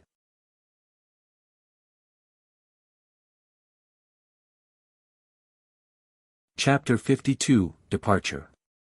Chapter 52, Departure. Young miss, come with me. Chua Fan beckoned Luo Yunchang. She was unclear as to the reason, but she followed nonetheless. She was filled with glee as she saw so many things brought from the imperial family over the past few days. Especially with 2 elders standing watch, Luo clan was becoming stronger day by day. She was so moved that she was lost for words. It got so far that she even let Chua Fan's disappearance for these past 3 months slide. Steward Chua, is there something? Luo Yunchang smiled as they entered a small room. Chua Fan closed the windows and doors without replying. Her thoughts started going in a particular direction and her face flushed. Chua Fan, what are you trying to do? Luo Yunchang was bashful. Taking a deep breath, Chua Fan began, I'm leaving. What? Luo Yunchang stood there in shock. She had a face of complete disbelief, wondering if she had heard him wrongly. Only when Chua Fan repeated was she certain. Why, Luo clan is growing and is already the #1 clan in Windgaze City. Why do you want to leave? For Luo clan's safety. Chua Fan's tone was grave, Luo clan is safe, for now. And there's no other clan around to mess with it. But remember what we had to do in exchange for all this. We accepted the imperial family's vague secret pearl order and offended the 7 noble houses Hell Valley. As for Veiled Dragon Pavilion, if we do not rise to the level of the 7 houses, they will change their stance with us. Then we need you even more. What will we do without you? Luo Yunchang teared up, her heart was unwilling to let him go. In a blink, a glittering tear fell. Wiping her tears away with a gentle touch, Chua Fan said, Fatty was right about one thing, a clan's foundation is strength. I am leaving now to bring back experts for the Luo clan, to protect our future. This is the control method of the 4 arrays around Black Wind Mountain. Only you must use it. If I'm not back in time, you can activate the arrays to deal with any trouble that arises. These are 4 5th-grade arrays, plus the Wraith array in the Misty Forest, it should defend you for a good while. Chua Fan gave a jade slip to Luo Yunchang, who accepted it in tears. She asked softly, how long will you be gone? Sighing, Chua Fan shook his head, I don't know. But I'll be back as soon as I can. He wasn't leaving just to recruit experts, but also to search for the Heavenly Emperor's remnant Long Jiao talked about, Lightning Canyon. At any given time, raising one's power was the most basic way to guarantee one's safety. Alright, go now. Send Captain Pang and Yunhai in. Nodding, Luo Yunchang left but stopped to kiss Chua Fan. He froze for a moment and watched her leave with a deep look. Luo Yunchang blushed but didn't turn around as she mumbled, come back soon. When the words came, she was already gone. Not a moment later, Captain Pang brought Luo Yunhai over. Even they were shocked that Chua Fan was leaving. Silly kid, you're the only man of the Luo clan. Your sister will have to rely on you in the future. You must act like a true clan head who bears the Luo clan's responsibilities. Chua Fan patted Yunhai's shoulder. Luo Yunhai nodded while sobbing. Turning to Captain Pang, Chua Fan's hand flashed and revealed a jade slip. But when Captain Pang was about to take it, Chua Fan clenched his fist. Captain Pang looked at him in doubt. Chua Fan stared hard at him, Pang Yu, do you remember what Long Kuei said? She is right, with your talent, you'll only be a chi condensation cultivator at best. Captain Pang's face darkened, his hand shivered and withdrew a bit. But, Chua Fan's tone turned grave, nothing is set in stone. I have on me a way to change your body anew, to gain incredible power. But the terror you will experience would be worse than death and the pain unimaginable. Are you willing? Captain Pang was stunned, then he was overjoyed. Truly. Nodding, Zhuo Fan raised the jade slip. This is a mid-profound ranked demonic method, wraith art. It is unlike other cultivation methods. It is a cultivation method for the body, ignoring one's talent for cultivation or his constitution. Just that cultivating it will make your life a living hell. It's no different from being boiled alive. And once you start, you can never stop or your soul will perish. Captain Pang licked his dry lips, yet he wasn't afraid, his eyes only held excitement. No worries. As long as I can become strong, no torment shall best old Pang. Captain Pang snatched the jade slip as he shouted. Zhuo Fan reminded him, the horrors you will experience from cultivating it aren't something you can fathom. Maybe you will be under such a pain that your mind will collapse and die in the end. This is a mid-profound ranked cultivation method, matching a high-profound ranked cultivation method, but with the process being so excruciating, many great demonic cultivators never even dared to touch it. Choose wisely. Waving his hand, Captain Pang's eyes flickered. Brother Zhuo, old Pang's only torment in this life was to see clan head die before me and unable to stop it. Now, my greatest wish is to protect young miss and young master. Captain Pang looked gratefully, Brother Zhuo, thank you for giving me this chance to have no more regrets. Zhuo Fan's heart shivered as he nodded. His eyes held respect. The next time we see each other, I hope to see a powerful old Pang and not a corpse. Ha ha ha, no worries. I am stubborn, not one to die from just this. Captain Pang laughed and squeezed Zhuo Fan in a bear hug with moist eyes. Brother, come back soon. Luo clan won't be the same without you. Patting Zhuo Fan's shoulder, Captain Pang left with Luo Yunhai. Per Zhuo Fan's instructions, Lei Yuding came soon after. Miss Lei, how is the task I gave you? Zhuo Fan smiled. Lei Yuding blushed with a nod, Brother Zhuo, the 610-year-old children you asked me to gather are almost here. They all are high talents and await your teachings. Zhuo Fan eyed her then nodded, how did you know that I wanted to teach them? Lei Yuding spoke with confidence, I know you too well to believe that you helped those orphans out of the goodness of your heart. So I guessed you wanted to train them as Luo clan's guards and make me their leader. At her words, Zhuo Fan recalled something inside. Goodness. I once raised an orphan out of kindness and look where it got me. Didn't he betray me in the end? Zhuo Fan's eyes flashed coldly at that point, scaring Lei Yuding. Miss Lei. Zhuo Fan held a jade slip, this is a mid-spirit ranked cultivation method, elusive shadow art. Cultivate it and then give it to those you trust to form the shadow core, protecting the clan in the dark. Begin with the 600 children the same way I taught you. Use the worst of them as guards, the average for the shadow core, and hand the best among them over to Captain Pang to train them in secret. Pass him my word, he'll understand. Lei Yuding took the jade slip with a blank look, then stared at Zhuo Fan, her heart uneasy, why not do it yourself? I'm leaving. What? Lei Yuding asked, why? Zhuo Fan was forced to retell his reasons. Lei Yuding nodded, but before she went out the door, she pecked Zhuo Fan's cheek. He was floored, watching her dash away in a blink. What is going on? Do all women like to peck? Next was Lei Yuntian's turn.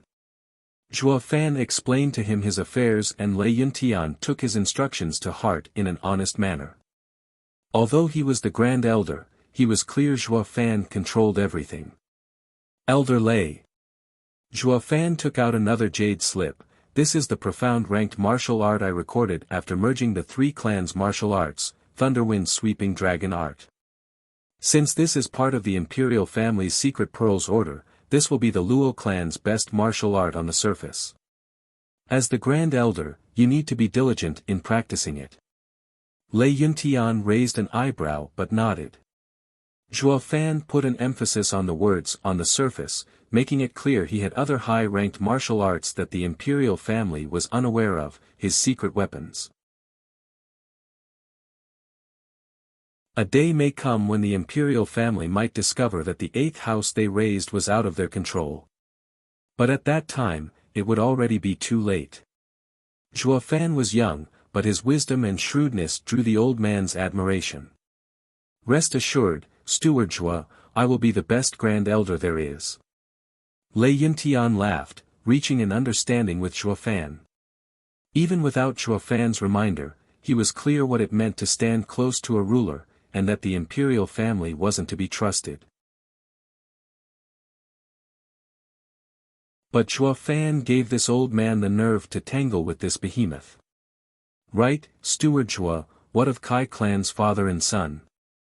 Lei Yuntian frowned. It's already been 3 months since the merger of the 3 clans, but I still feel that the Kai clan is of a different thought, always acting suspiciously. The Blackwind Mountains guards have people from the Kai manor. I fear. Let them. Zhuo Fan waved with a smile. The Kai clan is part of the secret Pearl Order. If we deal with them, we'll earn the imperial family's ire. But if they betray us first, he. Lei Yintian's eyes flashed with a nod. You're amazing, Steward Zhuo, to plan so far ahead. Zhuo Fan squinted as killing intent filled his eyes. On the morning of the 2nd day, Zhuo Fan left Blackwind Mountain all by himself.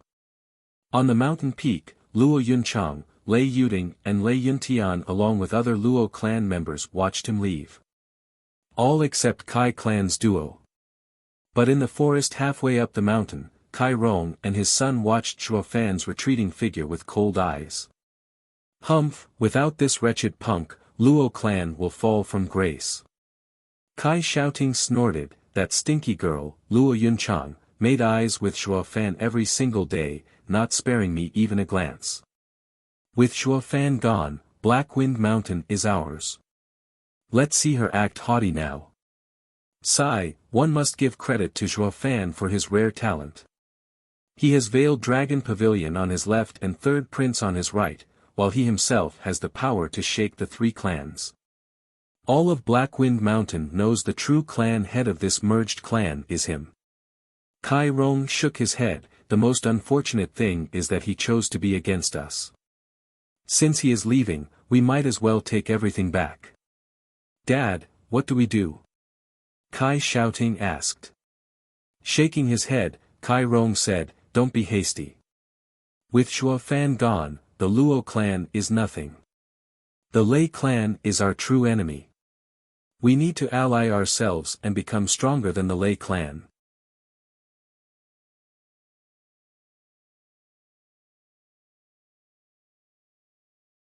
Chapter 53, Allbeast Mountain Range. Chapter 53, Allbeast Mountain Range. In the shadow of a large forest, a black-robed figure stood on the precipice of a mountain. His eyes took in the view of a large city gate with 3 golden words inscribed on it, Blue Expanse City. Raising the corner of his mouth, the black-robed man left as the wind scattered 2 piles of black dust. 15 minutes later, the man arrived before the city gates. Hold, where's your pass? With a clank, 2 city guards crossed their spears before the man as they released their 6th layer chi condensation cultivation. Taking out a metal tablet with the serene character inscribed on it, the black-robed man let them see it. The guards nodded and let him pass. Enter. The black-robed man quickened his pace, but after 100 meters, he turned his head at the guards, eyeing them with disdain. Utterly useless. The man raised his head and exposed his face. It was Zhuo Fan. It had been a month since he left Luo clan, and this city was his first destination, Blue Expanse City. This place was Hell Valley's domain. Just how Veiled Dragon Pavilion placed its guards in the Windgaze City, so did Hell Valley in this city. To avoid anyone recognizing him, Zhuo Fan put on a black robe. He braved through this deadly danger because he was left with no other choice. Who told the spiritual beasts to gather on the Allbeast Mountain Range near the Blue Expanse City? This was also why the security was so tight in this city. Be it righteous or demonic cultivators, there were other external means to increase one's power besides the hard and arduous method of cultivation. Spiritual weapons, demonic treasures, spirit animals, demonic creatures, these were all external means but of significant importance. At the time of peril, it could save one's life. The late elder of Hell Valley was a good example. Condor Jian Fan's soul-devouring crow had the purple lightning gold eye and could push back veiled dragon pavilions. 3 elders joint attack. Long Jiu's third-grade spiritual weapon was another, helping him push back 2 Hell Valley's elders with just a sword. It was obvious how important these external means were to cultivators. Spiritual beasts could be turned into demonic creatures or spirit animals. Righteous cultivators tamed them into spirit animals, while demonic cultivators tamed them into demonic creatures. Zhuo Fan's blood infant, which was born naturally, was an exception. The Blue Expanse city was taken by Hell Valley during the founding of the Tianyu Empire. As such, any cultivator wanting to get his spirit animal or demonic creature would have to obtain Hell Valley's approval. And Hell Valley used this as a pretext to set up a checkpoint half a mile around it to confirm everyone's identities, allowing entry to only those with a pass. But how could Zhuo Fan expose himself and offer himself up on a chopping block? So he killed 2 righteous cultivators outside, stole their pass, and waltzed right in. Humph, Hell Valley can only intimidate some shy disciples with this. You think this is enough to deal with a bold cultivator or a profound heaven expert? Zhuo Fan's mouth let out snide remarks as he walked on. He came all this way to Allbeast Mountain Range looking for a rare 6th-level spiritual beast, Thunder Skylark. Entering Lightning Canyon could only be done through the Purple Lightning. Zhuo Fan was certain Long Jiu's third heaven Purple Lightning wasn't the same as the lightning from that place, or it would have reached the 6th heaven. That kind of power was a deterrence even for a Radiant Stage expert. So before he cleared Lightning Canyon's restrictions, he had to first find a way to guarantee his life in that place. And the Thunder Skylark, a creature that lived by swallowing lightning, was a perfect choice. When he'd made it his demonic creature that matched the demon transformation art, he'd have no trouble getting in. Zhuo Fan hoped Lightning Canyon's purple lightning wasn't higher than 6th heaven, or not even the Thunder Skylark would survive repeated blows to its body and turn to ash. If that happens, then he'd only be waiting for his death. Zhuo Fan took a deep breath and picked up the pace. If not for Heavenly Emperor's remnant, he'd never dare go through such danger. Bam! As he walked, a black figure knocked into his chest. Zhuo Fan looked down to find a little beggar in shabby clothes.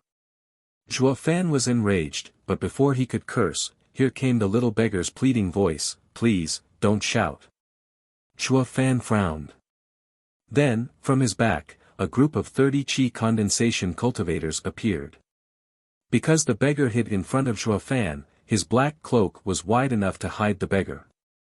Any sign of him? None. What are you standing around for? Find him. If we don't find him, Master will have our heads. A steward cursed. The others only nodded as they scattered. Once they were gone, the beggar looked up with a relieved breath and patted his chest. "Scared me to death. I didn't think I'd make it." Zhuo Fan ignored him and walked away. Brother." The beggar was stunned for a second, then swooped in to block Zhuo Fan's path. He had a dark and dirty face but sported an extra big smile as he said, "Thank you for earlier. If it weren't for you." But Zhuo Fan kept walking. The beggar stood there blinking, then hurriedly caught up with Zhuo Fan. "Brother, did you come from outside the city? Can you take me outside, please? If you want to leave, do it alone. You don't need a pass to go out." Zhuo Fan dodged him. The little beggar's face was bitter as he bit his lip and sniffed twice as tears rolled down his cheeks. "Brother, to be honest, I stole from them. If they catch me, I'm a goner. Please, take me outside." Smiling, Zhuo Fan eyed him, around 15-16 years old and a fourth-layer qi condensation cultivator. You're not weak for your age. There's no way a commoner can have such cultivation. Are you truly a beggar? The beggar stopped crying and his eyes darted everywhere as if looking for an excuse. Zhuo Fan continued with a smile, and even if you're sincere, why should I help you and offend a powerful clan?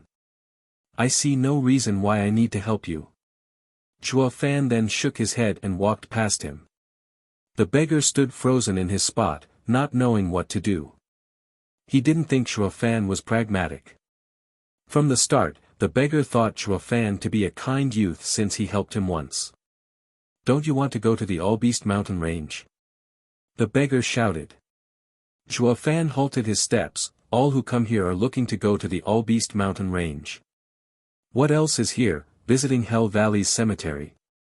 The beggar was stunned by his words. This kid sure has an attitude. Isn't he afraid of being killed for cursing Hell Valley? But the more Zhuo Fan acted as such, the weirder the beggar's eyes turned. You'll have to wait for 3 months before going to All-Beast Mountain Range. Zhuo Fan stopped with a frown. Why? The beggar skipped to him with a smile. Let me tell you, the diamond sand is about to come out on All-Beast Mountain Range. These past months Hell Valley sealed the whole mountain range for this precise reason. Diamond sand? Zhuo Fan was secretly overjoyed. The diamond sand was known as the blood of the earth, rare and difficult to obtain. It was used for refining 5th-grade spiritual weapons. But what made it even more valuable was that it was a flowing spirit metal, a perfect match for his blood infant. His blood infant was close to breaking through to bone tempering stage and he needed to refine its body. At that time, blood infant could switch between being corporeal and elusive, killing people without leaving tracks. Refining it with 100 spirit metals would turn it as hard as a demonic treasure and it would become difficult to cause any harm to it. He could also achieve a similar result by refining blood infant with diamond sand. If he was able to do it, then he wouldn't have to worry about obtaining 100 spirit metals. And with a body refined from diamond sand, facing a profound heaven expert would be a cinch. Thinking of this, Zhuo Fan's eyes flashed with excitement. The beggar saw through Zhuo Fan and coughed as he raised his head with pride. Let's make a deal. If you take me outside the city, I will take you to All-Beast Mountain Range. And when the diamond sand erupts, we can take advantage of their carelessness and steal a bit. Zhuo Fan secretly snickered. There was no way Hell Valley didn't prepare for this. But the fact that he had a guide to enter All-Beast Mountain Range without them knowing was a nice bonus. Deal. The beggar raised his hand and winked. Zhuo Fan shook his head and slapped the beggar's hand. Ha ha ha, awesome. I finally found someone to take me out of this damnable place. The beggar laughed while jumping around. Brother, what's your name? Zhuo Fan. Zhuo Fan was blunt because he knew even though Hell Valley was aware of the Luo clan, his title as a steward wasn't well known. And the only one who knows that he killed 2 of their elders was Yang Ming. But would anyone believe him even if he said it? Zhuo Fan was confident that Yang Ming would let this matter fester inside him. If anyone knew that Elder Jian died at the hands of a qi condensation punk, yet he survived, his future would be bleak, if not cut short. Moreover, even if he did speak up, Hell Valley would never announce it. Could they afford to lose any more reputation? The beggar laughed. Brother Zhuo, call me Xiao Ning. Fine. Zhuo Fan nodded, not caring much because he knew it was fake. The beggar pouted, looking at him with a deep look full of curiosity. Zhuo Fan gave him a different impression from all those he had seen before, simply mysterious.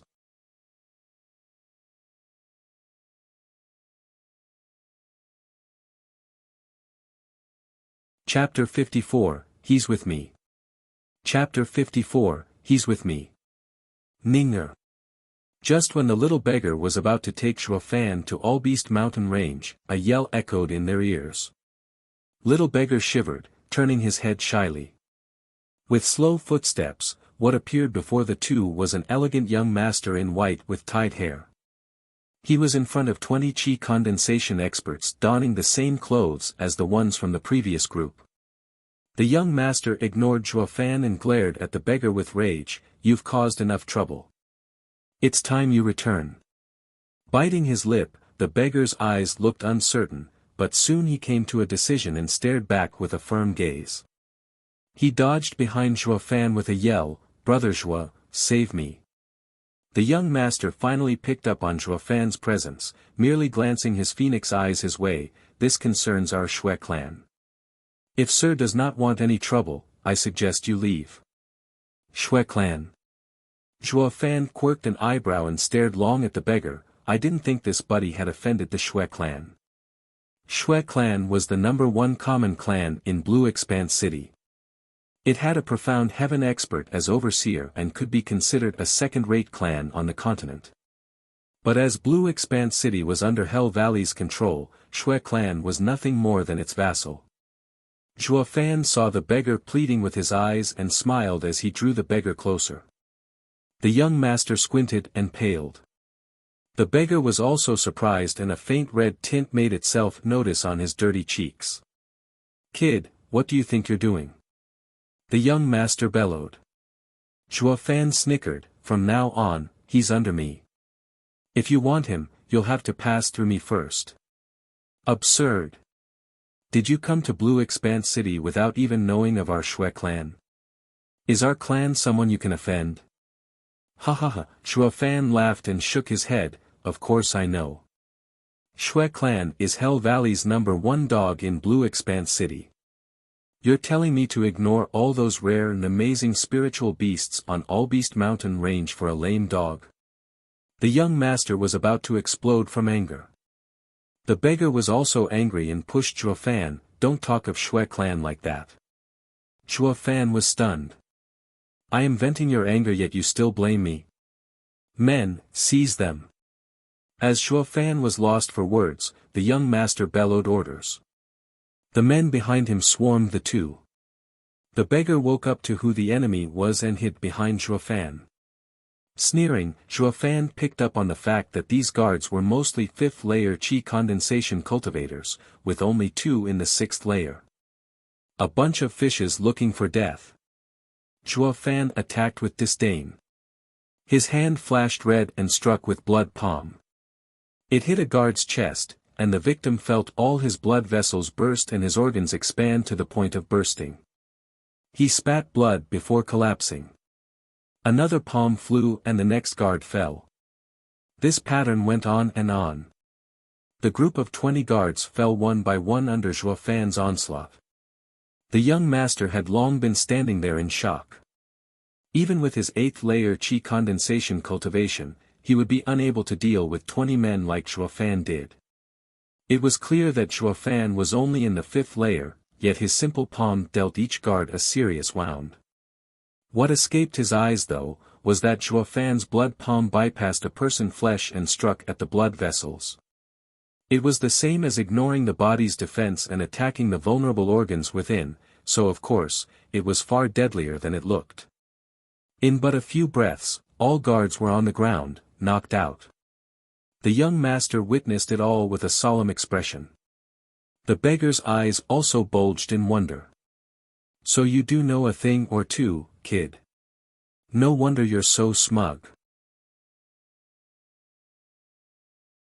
The young master gnashed his teeth and jumped, shattering the stones beneath his feet. "Then let me, Shui Gang, coerce Sir with my high martial arts." "Shui Gang?" Zhuo Fan frowned. "Are you Shui clan's young master? I heard your dad pampers you and you are to be the clan's successor. So, are you afraid perchance?" Shui Gang shouted. Zhuo Fan shook his head. "No, I just don't like annoyances. If I offend you here, my days in Blue Expanse City will be harder. It's best to shut all these people up for good and bring peace to my ears." Zhuo Fan's eyes flashed with killing intent and shot forward. Such pressure from him squeezed at Shui Gang's heart. He never dreamed Zhuo Fan would dare to kill him. The naked killing intent made his yuan qi slow down, even if he was 3 layers higher than Zhuo Fan. He, who was praised to high heaven for his talent in cultivation, couldn't foresee the world housing such a ruthless youth. A mere 5th layer qi condensation cultivator was able to overwhelm an expert 3 layers higher. He watched in abject fear as the palm neared his chest and was moments away from rupturing his heart. But in this moment of impending crisis, he bit his tongue to wake up. The pain freed him from the killing intense horrifying grip. With no time to lose, he punched. Blue lights shot like a tornado at Zhuo Fan. High mortal ranked martial art, howling fist. Zhuo Fan snorted in disdain and made a hand sign so that a red light flew right into Shui Gang's body. Before the howling fist even touched Zhuo Fan, it broke apart and Shui Gang's body froze on the spot in panic. At this moment Zhuo Fan towered over him. Seeing Zhuo Fan's devious grin, Shui Gang felt like he was looking at a demon and his heart seized up for a few seconds. Bam! Zhuo Fan's palm landed on his chest and Shui Gang spat blood as he flew into the air. His organs felt like they were burning and his blood vessels began to rupture. But the pain had yet to register when the demon approached. Shui Gang was so scared he was having a mental breakdown. This was Zhuo Fan. He didn't strike with another palm and instead, Zhuo Fan grabbed Shui Gang's neck with a sneer, "Young Master Shui, worry not.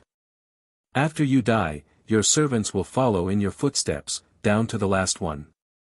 This should keep the Shui clan from chasing me all over for at least 3 months. Let's make this case, cold." Zhuo Fan tightened the chokehold and Shui Gang felt his throat almost breaking, he could even hear his bones creak. He was on the brink of death. Besides agony, nothing else was felt. Not for the life of him could he understand what he did wrong. Wasn't he only going to bring Ninger back? Why did he meet a Reaper instead? A ruthless killer. I forgot to read my future before heading out. If his neck wasn't being crushed by Zhuo Fan, he'd be wailing and bawling. Damn it, what rotten luck. Stop. Just when Zhuo Fan wanted to apply the last bit of force and send the young master to paradise, the beggar yelled. Zhuo Fan eyed him suspiciously, "What are you doing?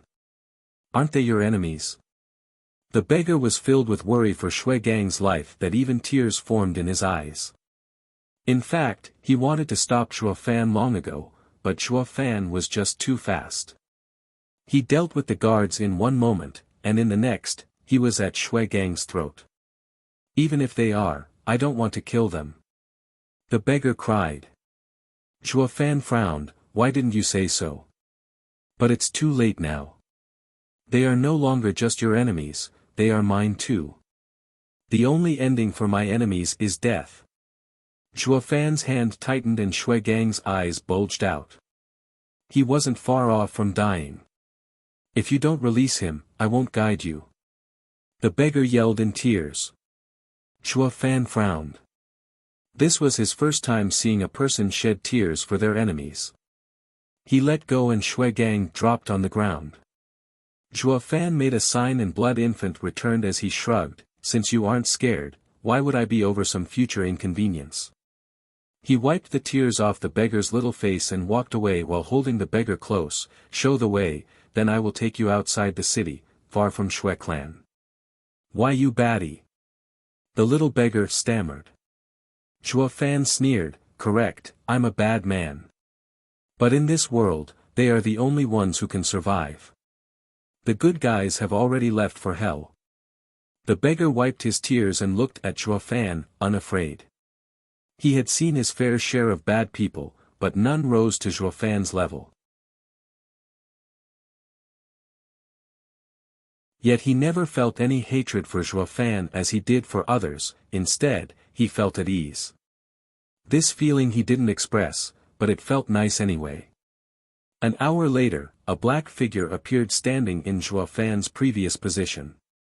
The old man's beard shivered from rage at the sight of the guards on the ground. He noticed Shui Gang twitching on the ground, helped him up, and asked nervously, "Ganger, what's wrong?" Who did this to you? Shui Gang gasped with a pale face, yet not one word was uttered.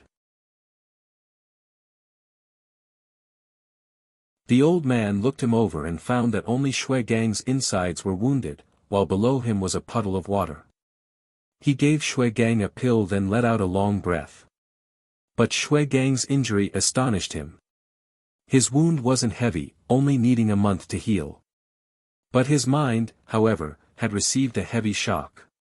He was frightened so badly he peed himself. Ganger is a bold youth. Only a dreadful expert could have scared him to such a state in such a short time.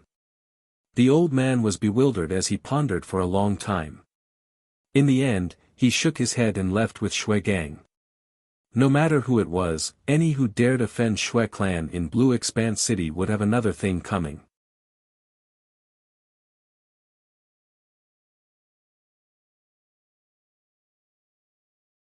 Chapter 55, Peak Bone Tempering Stage. Chapter 55, Peak Bone Tempering Stage. That's the path up the mountain. The beggar and Zhuofan poked their heads through a bush close to a narrow mountain path. Zhuofan looked ahead and frowned, seeing 30 bone tempering guards. With his strength and savage moon, along with Blood Infant's help, it wasn't hard to charge through. But to do it without anyone noticing was the problem. Any noise here would attract the elder from Hell Valley stationed within. And since Shui clan's profound heaven expert was after him, he'd have a hard time coming out alive. After careful deliberation, Zhuofan shook his head. He'd have to rely on the little beggar if he wanted to go within the mountain's range. Xiao Ning, where's the secret tunnel? Zhuofan looked at the little beggar. The latter was still feeling afraid of what he had witnessed some time ago. He wasn't crying but still sniffed. "See, come with me," said the little beggar while sniffing hard. Then he and Zhuofan vanished from the bushes. Zhuofan felt helpless. Why is this kid more of a coward than a mouse? Ever since he saw what I did, he keeps crying from fear, even now. They were the enemies chasing you down, not your family. So why are you crying so hard?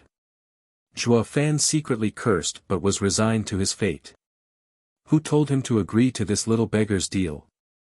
He imagined that after he followed the beggar to the mountain, he'd be facing some ferocious spiritual beasts while the beggar kept crying at the side. Sighing, Zhuofan traveled with the beggar through a dark forest. After a long time, they found a narrow tunnel next to a hidden stream. This is it. The beggar forced himself to stop sobbing, but his body still shivered. When I was little, I used to play with my dad and brothers in these woods. Zhuofan lifted an eyebrow as he inspected the cave and the surroundings. It was such a remote place that only a native would know of. He guessed that the little beggar must have stumbled upon this cave when he was playing with his brothers, or the Hell Valley would have sealed it by now if they knew of it. "All right, Xiao Ning. Go in first, I'll be right behind you," Zhuofan shouted as he pushed the little beggar in. He didn't think this place held a trap, but his years and years of experience still showed his cautious nature. The little beggar was aware of the meaning and rolled his eyes in anger, and stooped to go in. Suddenly, a loud shout was heard. "Ninger, stop!" Whoosh! With a sound of the wind, a large figure blocked the two's path. The man looked like he was in his 40s and wore luxurious clothing over his tall and sturdy body. His pair of large eyes flashed with the explosive power of an expert. Peak bone tempering expert. Zhuofan frowned and his hands tightened. "Are you the clan head of the Shui clan, Shui Wanlong?" "Good eyes." Shui Wanlong praised. "Were you the one who harmed my eldest son, Shui Gang?" "Indeed," Zhuofan smiled. "He wanted to take one of my people. Sparing him was already kind enough." "What, yours?" Shui Wanlong was shocked and turned to the little beggar. The little beggar blushed as he hid behind Zhuofan. Shui Wanlong's expression turned weird. "Dad!" Just then, a yell was heard. A youth in white landed next to Shui Wanlong. "Ha ha ha, I knew Ninger would be hiding here. Dad, let me help you take him back." The youth looked thrilled. He disregarded Zhuo Fan and flew to the little beggar. Bastard, this kid is way too cocky, treating me like air. Zhuo Fan squinted and secretly cursed. When the youth was close to him, he struck with a red palm. The youth felt his energy turn sluggish and his blood vessels rupture. In this moment of deadly crisis, Zhuo Fan struck like lightning and grabbed his neck. What are you doing? Shui Wanlong roared. He didn't think his son would be caught so easily. To be honest, he saw Zhuo Fan as a fifth-layer qi condensation cultivator and was still skeptical of how he hurt his eldest son in guards. But now he knew. Compared to the kids he raised in his clan with all his heart, Zhuo Fan was akin to a savage beast bathed in blood. He was weaker, but his timing was perfect and his methods vicious.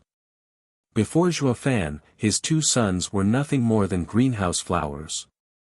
With a snicker, Zhuo Fan raised the youth up high, a fifth-layer qi condensation cultivator. He must be your second son, Shui Lin, right? Release him now, or you won't make it out alive. Shui Wanlong roared in anger. Sneering, Zhuo Fan shook his head. If I do as you say, you'd make sure I'm dead even more. Clan head Shui, no matter what grievances Xiao Ning has with you, he is my person. I only hope you will give up at this point. Don't. Zhuo Fan's hand squeezed and Shui Lin gasped with his tongue out, and you will have your son as a corpse. No. The little beggar shouted before Shui Wanlong could reply, grabbing Zhuo Fan's arm and begging with his eyes. Zhuo Fan was stunned. This beggar must have a screw loose. Why does he want to leave his enemies alive? Shui Wanlong watched them with a complicated gaze. But soon came to a decision and calmed down. This, in turn, startled Zhuo Fan. Kid, what is your name? Shui Wanlong asked. Zhuo Fan smiled, I am alone and am not afraid of your revenge. Nor am I afraid of telling you my name. It's Zhuo Fan. Alright, Zhuo Fan. You want to protect him no matter what. Shui Wanlong pointed at the little beggar with a solemn look. Zhuo Fan snorted, he is mine, so of course I will. Good, then let's make a bet. You let my son go and take 10 hits from me. If you win, I will no longer care about him. What do you say? Squinting, Zhuo Fan considered Shui Wanlong's bet, then showed his manic grin as he threw Shui Lin away. Aren't you afraid I will break my word? Shui Wanlong's eyes flashed. Zhuo Fan sneered, if I want to kill him, you won't be able to stop me. Big words. Shui Wanlong was angry again, here are my 10 moves. He charged with his peak bone tempering power on display. But Zhuo Fan didn't seem to feel any discomfort, standing there calmly. Shui Wanlong's brow trembled as he secretly praised Zhuo Fan. But before he reached Zhuo Fan, the latter also charged. This puzzled him greatly. Even if this kid is a seasoned fighter, he can't fend off a bone-tempering expert. So why? He saw Zhuo Fan's hand shine and Savage Moon appear. Basked in a silver glow, Zhuo Fan sped up and was before Shui Wanlong in an instant, ready to attack. Third-grade demonic treasure.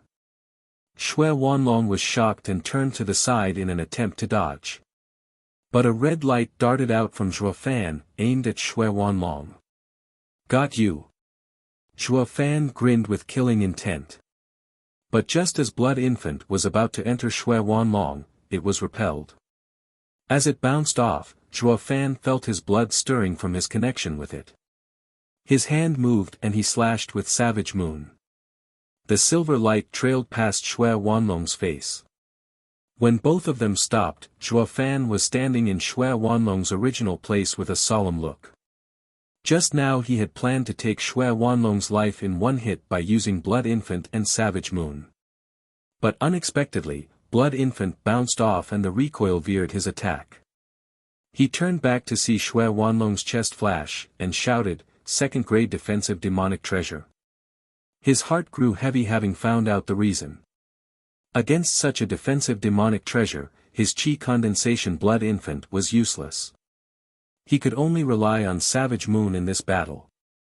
As Shuo Fan felt gloomy about the upcoming fight, Xue Wanlong's jaw dropped in shock. He didn't foresee that a fifth-layer chi condensation kid would have such terrifying power. If he was a moment too late, his head would have been sent flying right now. Recalling his bet with Shuo Fan, he felt a cold shiver run down his spine. Blast it, as the matter stands, it'll be good if I can at least keep my head after 10 moves. He then looked at the chain mail on his chest and sighed. Thanks to his father warning him that the man who took Ninger might have been an expert, he wore this armor. He was unclear as to what was Blood Infant's use, but he knew death wouldn't be far away once it got into his body. Then he turned to Zhuo Fan, who was looking at him as if to devour him, and broke out in cold sweat. This was his first time meeting such a dreadful opponent. Even more so when this opponent was in the 5th layer of chi condensation. Damn it! Is this kid a monster? Gnashing his teeth, Xue Wanlong braced himself for what's to come.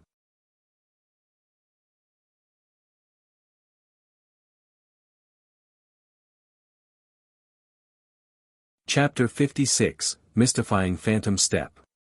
Chapter 56, Mystifying Phantom Step. Zhuo Fan stared at Xue Wanlong, thinking hard for a way to finish his enemy. Xue Wanlong was the same, yet his eyes seemed lost. He saw no hesitation from Zhuo Fan, but a naked taunt instead. This was not how a chi condensation cultivator was supposed to stare at a bone-tempering expert. It was more akin to a savage beast staring down its prey, and he didn't like it one bit. Being stared down by someone weaker than me feels like I've lost all respect. He decided to rush for an attack and strike awe in this kid. But Zhuo Fan got ahead of him and ran for him first. Second move. Zhuo Fan's sudden action startled him, but soon recalled who he was. Even if it was against a punk, he wasn't about to make a fool of himself. Moreover, only Savage Moon was a threat to him. If he paid attention to it, he'd be fine. It would be no problem lasting 10 moves. If his thoughts were known to others, it would leave them speechless. In a fight between peak bone tempering expert and a chi condensation kid, the former who thought this was but a cat and mouse game was now thinking how to survive 10 moves. Who the hell was strong and who was weak then? And more importantly, who in the hell told him to make a 10 moves bet in the first place? But he had no time to mind such trifles as Zhuo Fan had turned into a silver light. Seeing the silver light approach him, Xue Wanlong exploded with power and retreated. It could be said that he was being wary of Savage Moon, but he was even more afraid that he would end up making an embarrassing scene. Xue Lin, who was thrown down, coughed twice then stared in shock. Dad, you were the one who brought up the 10 moves bet, not the other way around. Xue Wanlong's face froze, itching to run over and kick his son's rear real good. Can you be even more oblivious? This kid's toy is sharp and you want me to play around with death. Xue Lin was ignorant of his dad's struggle and kept cheering. But Xue Wanlong's face was getting more and more ashen. Zhuo Fan didn't even get to touch Xue Wanlong's clothes in the first 5 moves. But he saw through Xue Wanlong's intention and became bold. With a manic grin, Zhuo Fan declared, 6th move. He sped up for another attack while Xue Wanlong was prepared to dodge. But this time, Zhuo Fan stepped lightly and turned into 3 figures, surrounding Xue Wanlong.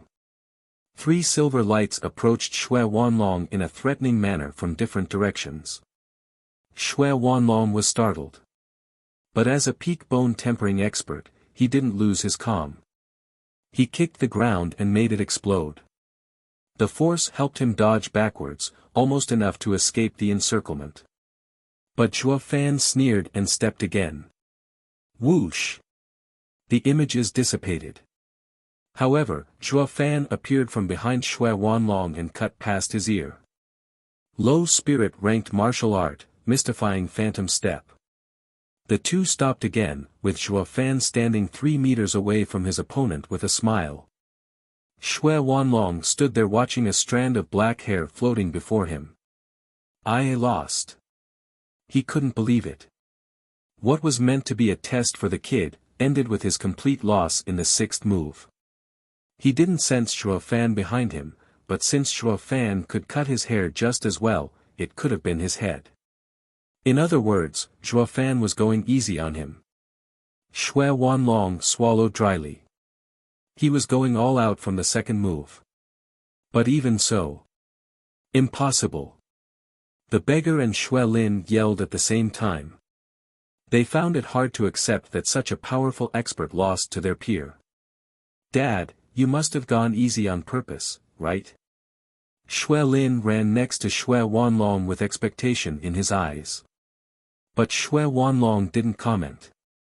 Zhuo Fan watched them coldly. Of course clan head Xue went easy. His first move was just a test, without killing intent.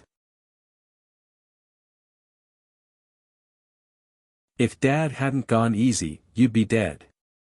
Xue Lin was grasping for straws here when he stuck out his chin in derision.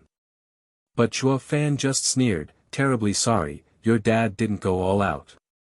But if he had, his head would have been lying on the ground by now. Zhuo Fan wasn't saying to scare people.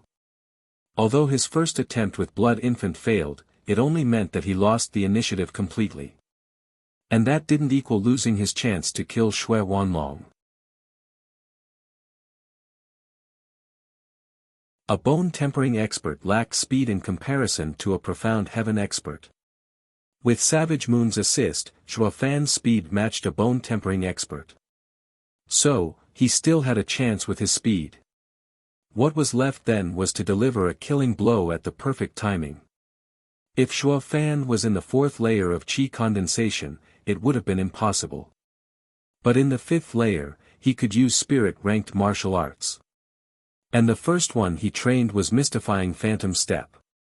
This was not your average martial art, but one coming from 9 Serenity's secret records, a rare martial art that made use of an array's advantage.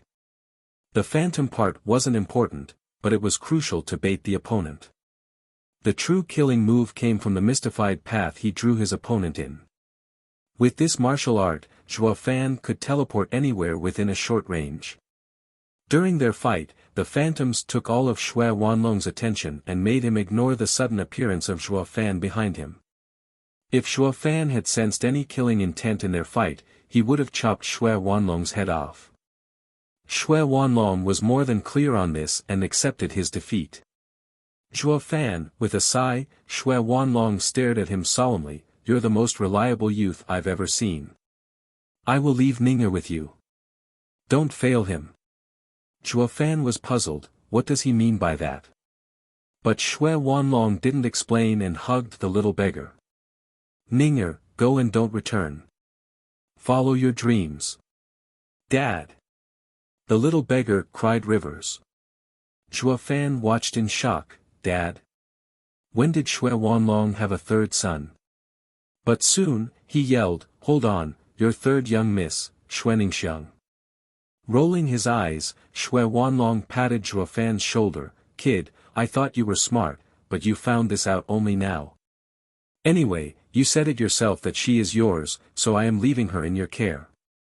If I find out that you mistreated my daughter in any way, I will wring your life from your body. No way. What is going on here? Zhuo Fan was slack-jawed.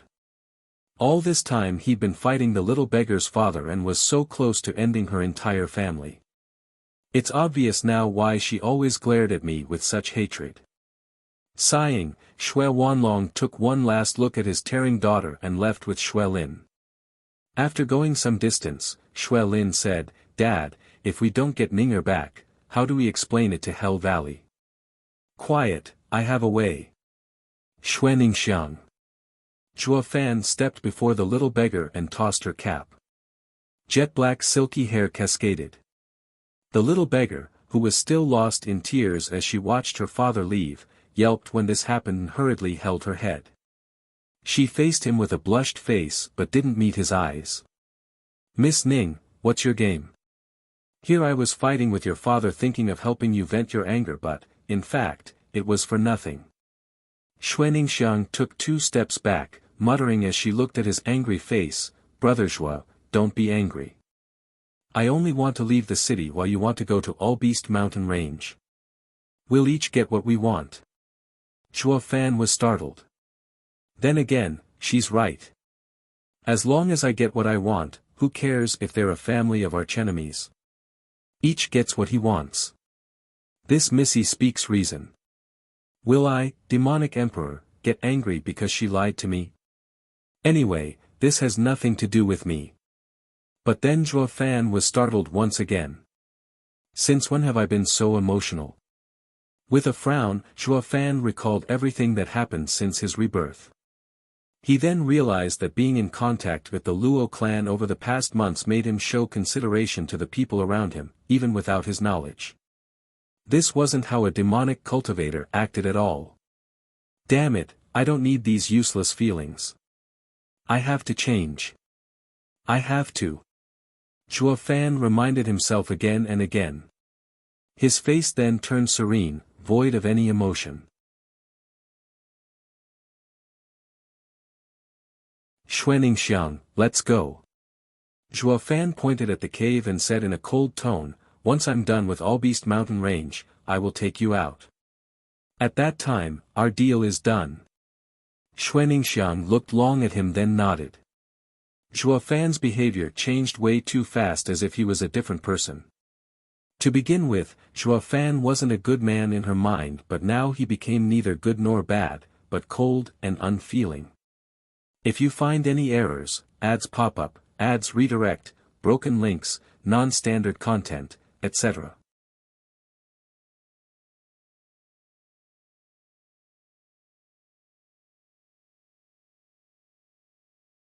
Chapter 57, Golden Spring Pool.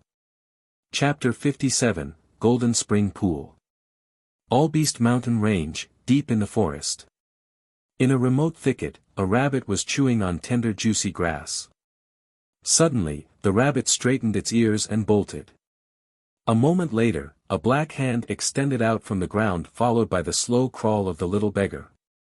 But as she was crawling, she was flung out with a loud sound, as if a palm had slapped her. Get out already. Zhuo Fan scowled and came out after the beggar flew. He was just as filthy as the beggar and looked as if he had crawled through a cramped coal mine.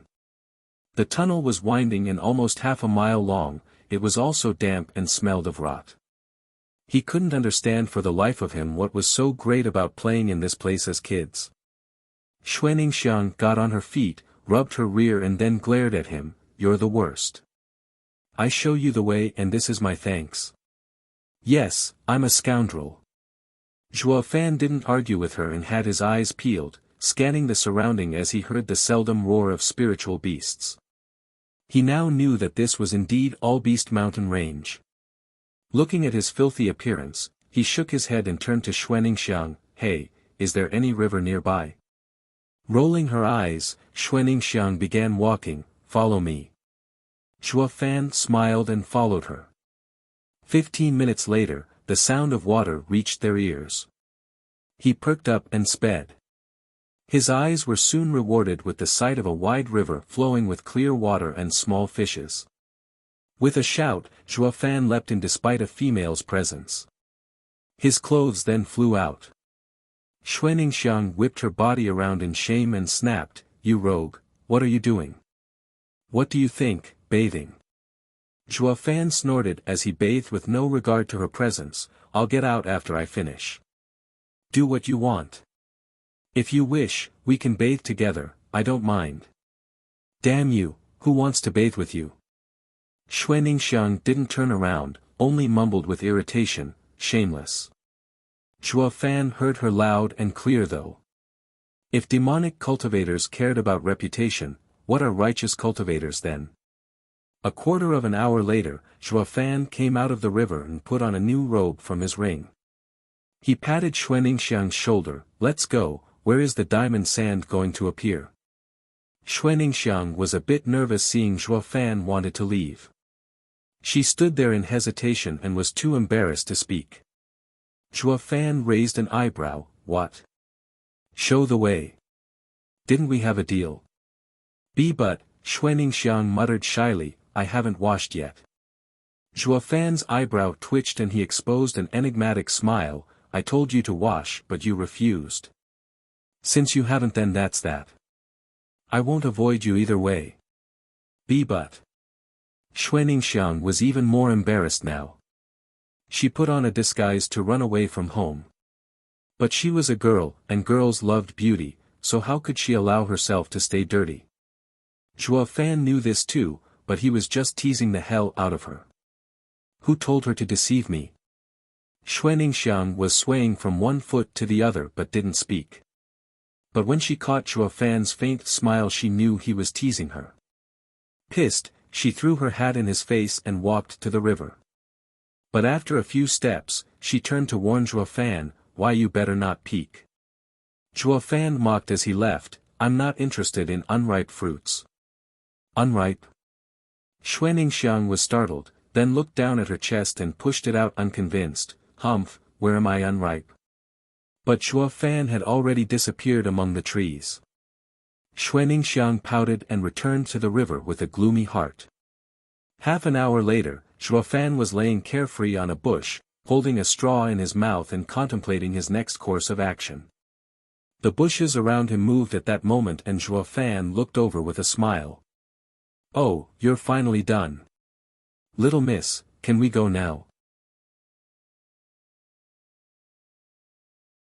Why yeah. With a shy reply, the bushes were pushed aside. A white-clothed delicate girl slowly walked out. She wasn't gorgeous, but she had a lively air about her.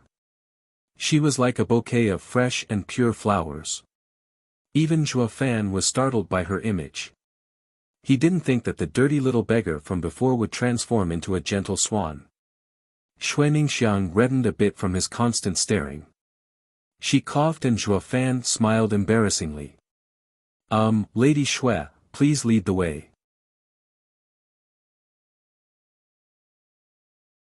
Changing his mannerism after encountering a bell, Zhuo Fan started to despise himself a bit, since when have I become so shameless? Yet the end result was that he found it refreshing walking side by side with a bell. 2 hours later, Xuaningxiang brought him to a hilltop. Zhuo Fan was puzzled, since the diamond sand is coming out, there should be plenty of people around. Why is it deserted? Xuaningxiang shook her head and rolled her eyes, Brother Zhuo, I thought you were smart. How come you are so stupid all of a sudden? Zhuo Fan watched her skeptically.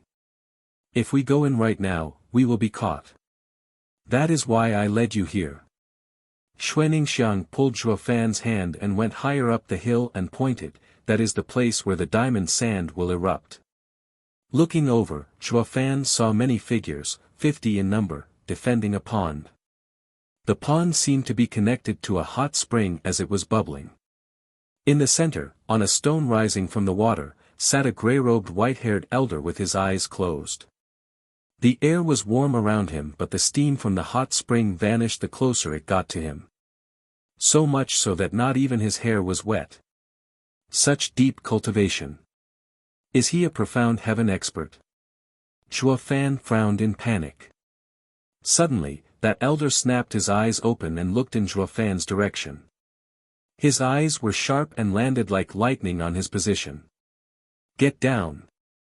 Zhuo Fan pulled Xuaningxiang to lie on a rock as cold sweat ran all over his body, such a sharp instinct, he is a profound heaven expert for sure. Correct. Xuaningxiang nodded, he is Hell Valley's elder overseeing Blue Expanse City for the past dozen years.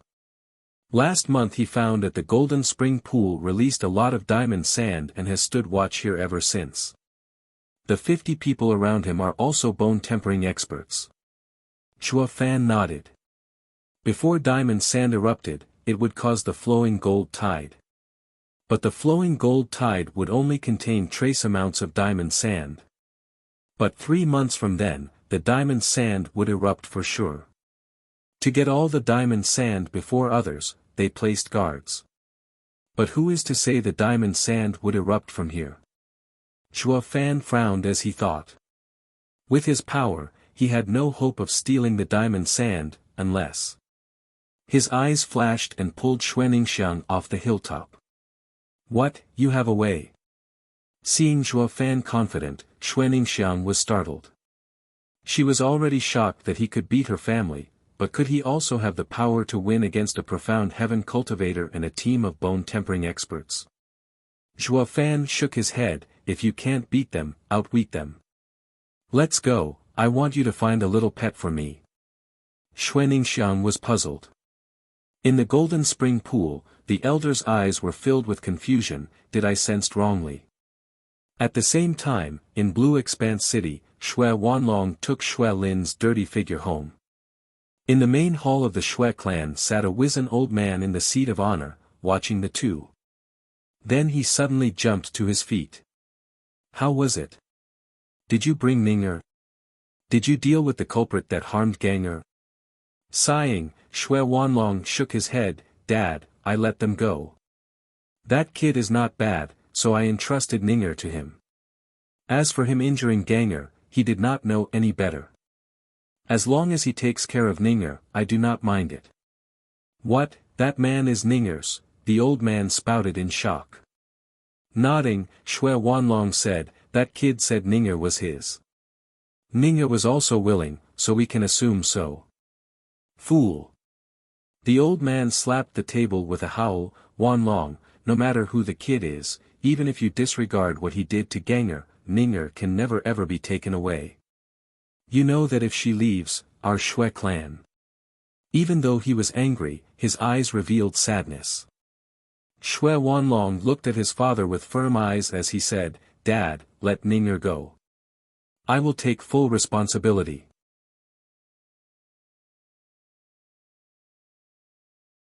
You take shit. Can you keep the young and old safe? The old man roared, Wanlong, I know you love your daughter, but you think I don't. But Xue clan. Sighing, the old man's face hardened. Where did they go? Xue Wanlong was vexed, but still spoke as he closed his eyes. All Beast Mountain Range. Whoosh! In an instant, the old man vanished.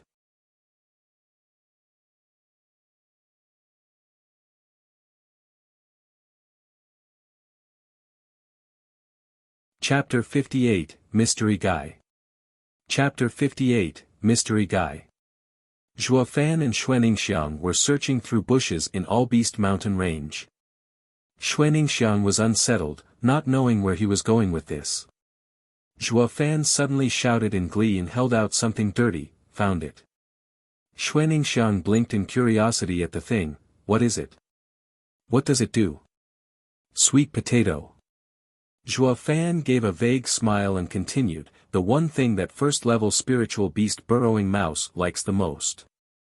Xuanningsiang's eyes flashed and yelled, great plan, you want to use a burrowing mouse to make a tunnel and steal the diamond sand. The burrowing mouse didn't know how to fight and even a Foundation establishment cultivator could capture it easily. But its burrowing skill was second to none. Just one of these critters could dig through a 1,000-mile-long mountain range in an hour. Zhuo Fan didn't reply and showed a faint smile. Xuanningsiang felt even more suspicious now. No one seemed to be able to unravel the insidious mind of Zhuo Fan. A moment later, Zhuo Fan took Xuanningsiang far away from the golden spring pool and made a fire in which he threw the sweet potato. Soon, a sweet aroma wafted for 100 miles. Many spiritual beasts raised their heads and began searching for the source. Zhuo Fan took Xuanningsiang to lay in ambush close by, their eyes fixed on the fire. The bushes rustled and many spiritual beasts, big and small, approached the fire. They prodded the black lumps in the fire, wanting to find out from where the sweet smell came from, to no avail. Zhuo Fan secretly laughed and smiled at Xuanningsiang. In fact, the two took the cooked sweet potato long ago, they only left it inside enough to release its sweet smell and attract the burrowing mouse. If not, the other spiritual beasts would have taken it away and ruined their plan. More and more spiritual beasts came and searched, but found nothing. However, the soil next to the fire moved as it bulged outwards to no more than a fist in size. Zhuo Fan stood up slowly and got ready. Suddenly, the bulge of dirt broke away. A creature with a black mouth on its tiny head came out. It roamed around the fire a few times and sniffed. Now! Zhuo Fan screamed in his mind as he shot for the fire. The spiritual beasts, which gathered around the fire, were only at first and second level, ran away at the sudden noise. Only the burrowing mouse was oblivious to what was happening, but its intuition as a spiritual beast gave it a bit of insight that danger was looming. It immediately started moving its claw, wanting to burrow. But it was too late. Zhuo Fan already flashed before it and grabbed its tail. The burrowing mouse struggled for its life in panic. But there was no escape from the demonic palm of Zhuo Fan. He, buddy, you wanna run? With a manic grin, Zhuo Fan grabbed the critter's frail body and squeezed. It screeched in pain and flailed its claws. Xuaningxiang couldn't take it anymore and took the poor thing close to her chest. She patted it and threw Zhuo Fan an evil eye. How can you be so cruel? What if you hurt it? Humph, spiritual beasts don't get bruised easily. Zhuo Fan snorted, we need to hurry and tame it or we won't get another chance. But you don't need to be such a bore about it. My clan had raised some small spiritual beasts before and even if they were wild they still listened to me. Xuaningxiang comforted the poor critter with a sweet smile, isn't that right, little one? The burrowing mouse seemed to understand and nodded, then glared at Zhuo Fan. Curses, buddy, you're pushing it here. Zhuo Fan raged inside, itching to get his hand on the prick. But it was impossible, not with Xuaningxiang guarding it like a tigress. But then an idea struck him and his manic grin returned. The burrowing mouse shivered at the sight of him and hid in Xuaningxiang's chest. What are you trying to do? Xuaningxiang warned Zhuo Fan as she stepped back. His face flipped to a gentle smile as a gourd appeared on his palm. It's all right. I won't harm the little one. I only wanted to swallow something. Then he took out a blood-red worm from the gourd. It was the demonic creature he had raised with great care, frigid pool bloodworm. Any creature that ingested it would have no choice but to listen to his commands or the blood curse would claim their lives.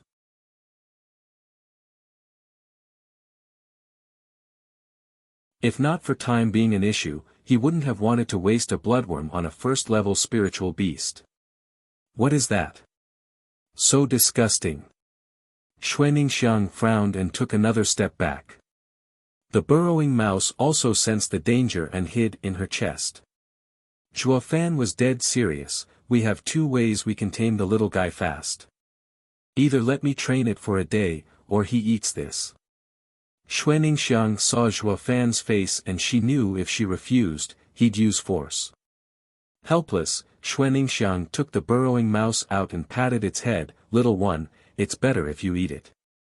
Although it's a tad disgusting, it's better than landing in that guy's hands. Xuaningxiang said as she walked towards Zhuo Fan. With a sinister smile, Zhuo Fan inched the bloodworm close to the burrowing mouse's mouth. The critter struggled but it was of no use. The bloodworm was about to enter its mouth. At that moment, however, a whoosh was heard. Zhuo Fan pushed Xuaningxiang away as he moved back himself. Watch out. A cold light passed between them. The freezing ray almost touched Zhuo Fan's fingers as it cut the wiggling bloodworm clean in half. He was aware of the killing intent the ray contained. Zhuo Fan turned to see a tall youth not 10 meters away. He looked to be 20 years old and had a handsome visage. His eyes flashed with coldness, like a pair of sharp blades, at the two of them. The burrowing mouse shrieked a few times and ran from Xuaningxiang's hands and climbed up his body to his shoulder. It has a master. Zhuo Fan scowled. The youth snorted at the two. You both got some nerve eyeing my spirit animal. Sorry, it wasn't on purpose. Zhuo Fan stopped Xuan Ningxiang's explanation with a wave and pushed her behind him. It doesn't matter if it has a master or not. We need it today. Ha ha ha, big words. The youth sneered. One insect is in the 5th layer of qi condensation, while the other in the 4th. Yet you still want to tame what is mine. Fine, guess I will have to end you. Humph, we will see about that. Sneering, Zhuo Fan rushed at the youth as Savage Moon flashed in his hand. 3rd grade demonic treasure. Raising an eyebrow, the youth lost the contempt he had before. This demonic treasure was a threat to his life, and in all his teachings he received, one needed to go all out regardless of the enemy. His eyes gleamed as he dashed at Zhuo Fan, his hand flashed and it now held a long sword. In an instant, the world seemed to freeze over. The sky and the earth seemed to vanish as flickering lights spewed from the sword. Empty net. Whoosh! Zhuo Fan suddenly slowed down amid his charge. Even his surroundings were sluggish while the only thing unaffected was the long sword.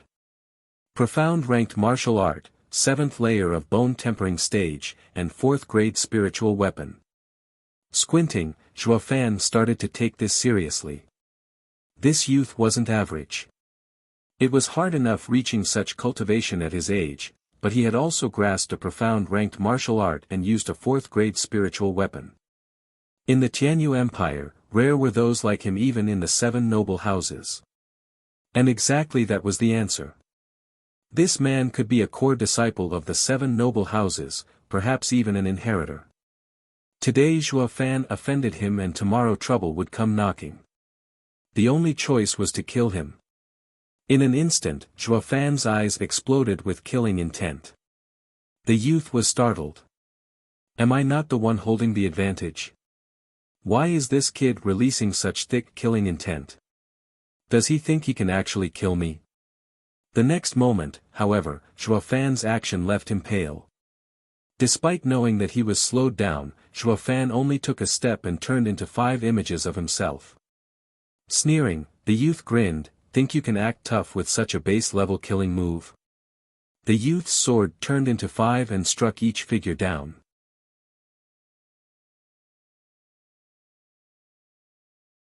But at that moment, Zhuo Fan's voice came from behind him. Nice sword skill. Too bad you met me. The youth jumped in fright. When did he get behind me? In this moment of imminent danger, he stabbed backwards. The sword art's aim was perfect, targeting Zhuo Fan's chest. Zhuo Fan looked down calmly, with slight praise in his heart. Too bad it's over. Whoosh! Zhuo Fan ignored the sword going for his chest and slashed at the youth's waist.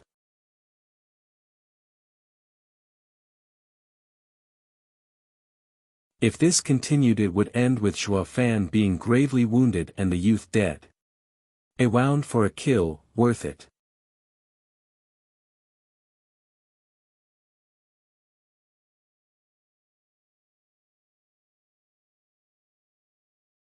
Chapter 59, Sword Marquis Abode of the 7 Noble Houses.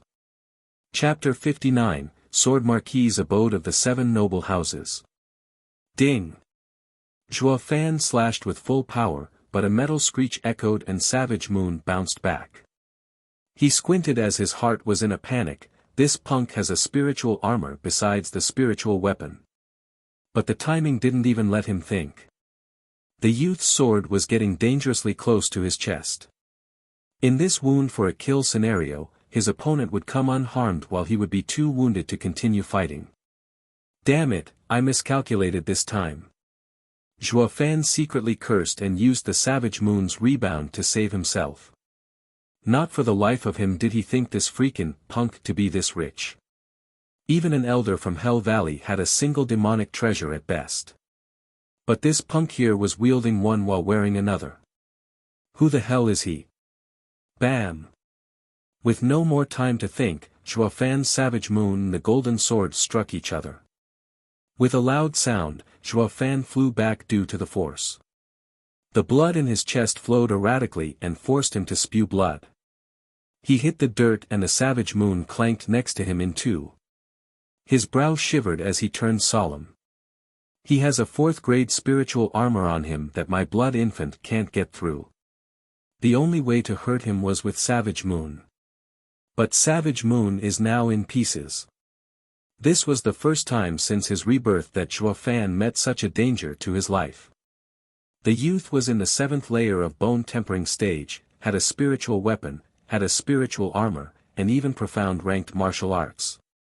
I can't punch through his defense and I can only take a beating. But the worst part was, the youth used all his power against someone weaker. Everyone was afraid of the serious types. This will make it even harder for him to make any mistakes for me to exploit. How do I fight him? Zhuo Fan stared down the figure while his forehead ran cold with sweat. Yet who'd have known that the youth's mental state mirrored his, maybe even more terrified. The youth was known as a genius among geniuses in his clan. He learned the sword all his life and never lost. But against Zhuo Fan, who was weaker, he was one move away from dying even when he exerted his all. If not for the spiritual armor, he'd be dead. Dead from a man weaker than him by a stage. He just couldn't get over this. He was an exceptional genius who could defeat a peak bone tempering expert in a single move. He was the clan's successor, how could? The youth's brow was sweating bullets and gnashed his teeth at Zhuo Fan. Brother, what is your name? Zhuo Fan was startled and saw the change in the youth's eyes, guessing he wouldn't keep on wanting to kill them. He replied, Zhuo Fan. I'll remember you. We'll finish this the next time we meet. That youth sheathed his sword, took his burrowing mouse, and was about to leave. Zhuo Fan rushed to say, wait. The youth stopped. What is it? Dare I ask, brother, are you also here for the diamond sand? The youth stared at Zhuo Fan. What if I am, what if I'm not? Zhuo Fan smiled. If not, then let's part ways. If you are, want to work together? Work together? The youth frowned and took a long look at the two. How? Not even the 3 of us are enough to steal 1 speck of diamond sand. Not long back, this youth viewed them as nothing more than insects, but his words just now showed his respect for Zhuo Fan's strength as someone equal to him. Zhuo Fan grinned inside. We can negotiate like this. Brother has a burrowing mouse, so you plan to avoid fighting them. The youth smiled, so we had the same idea. I see why you wanted this guy. But this burrowing mouse is mine. What can you bring if we team up? The correct way of using the burrowing mouse. Zhuo Fan continued with a smile. How is brother going to use it to get the diamond sand?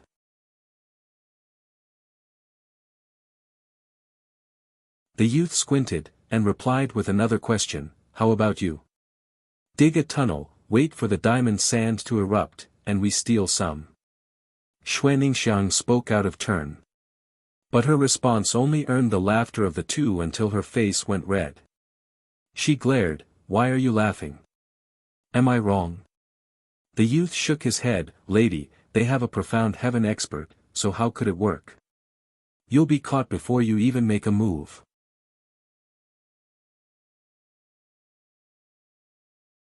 Zhuo Fan nodded. In any case, my silly sister raised an option we definitely must avoid.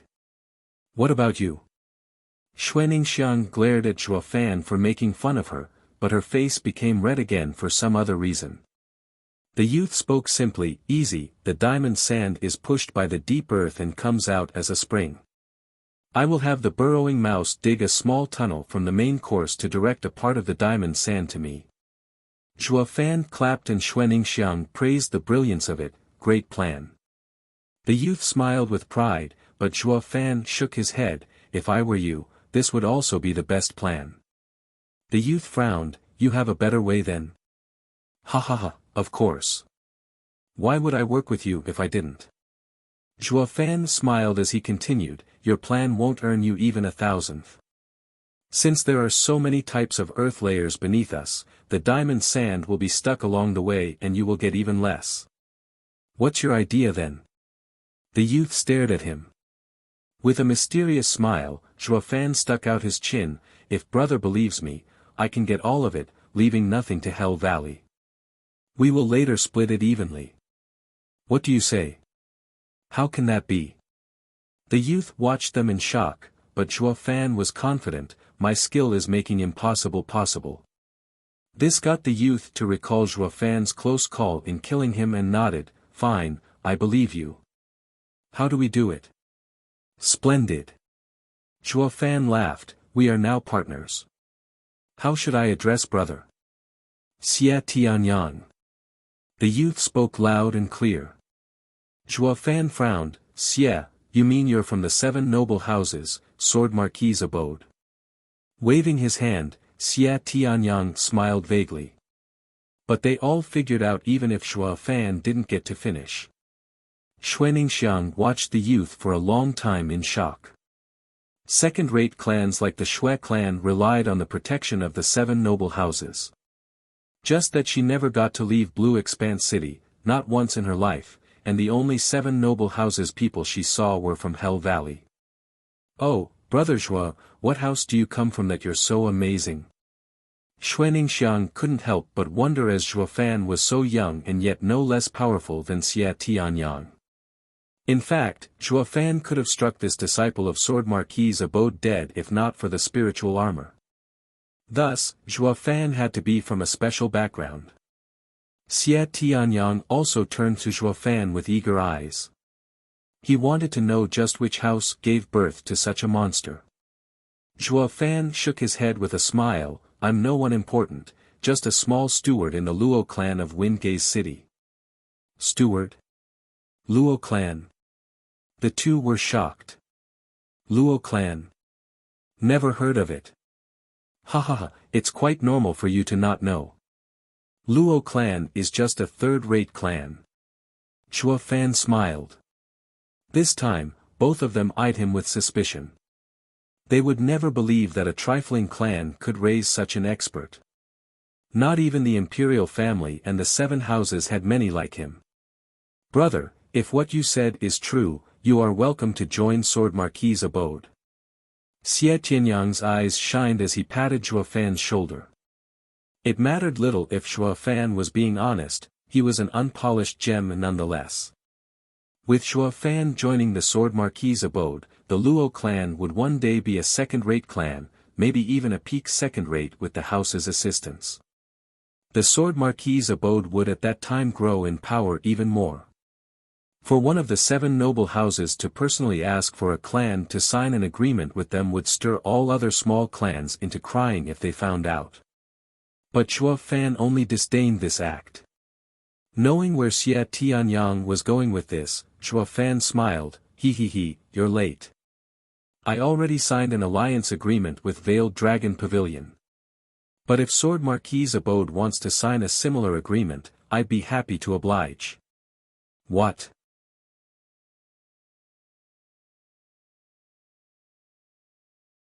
Zhuo Fan just dropped a bomb that shocked the other two to their cores. Alliance agreement? Veiled Dragon Pavilion? Why would Veiled Dragon Pavilion do this for a small clan?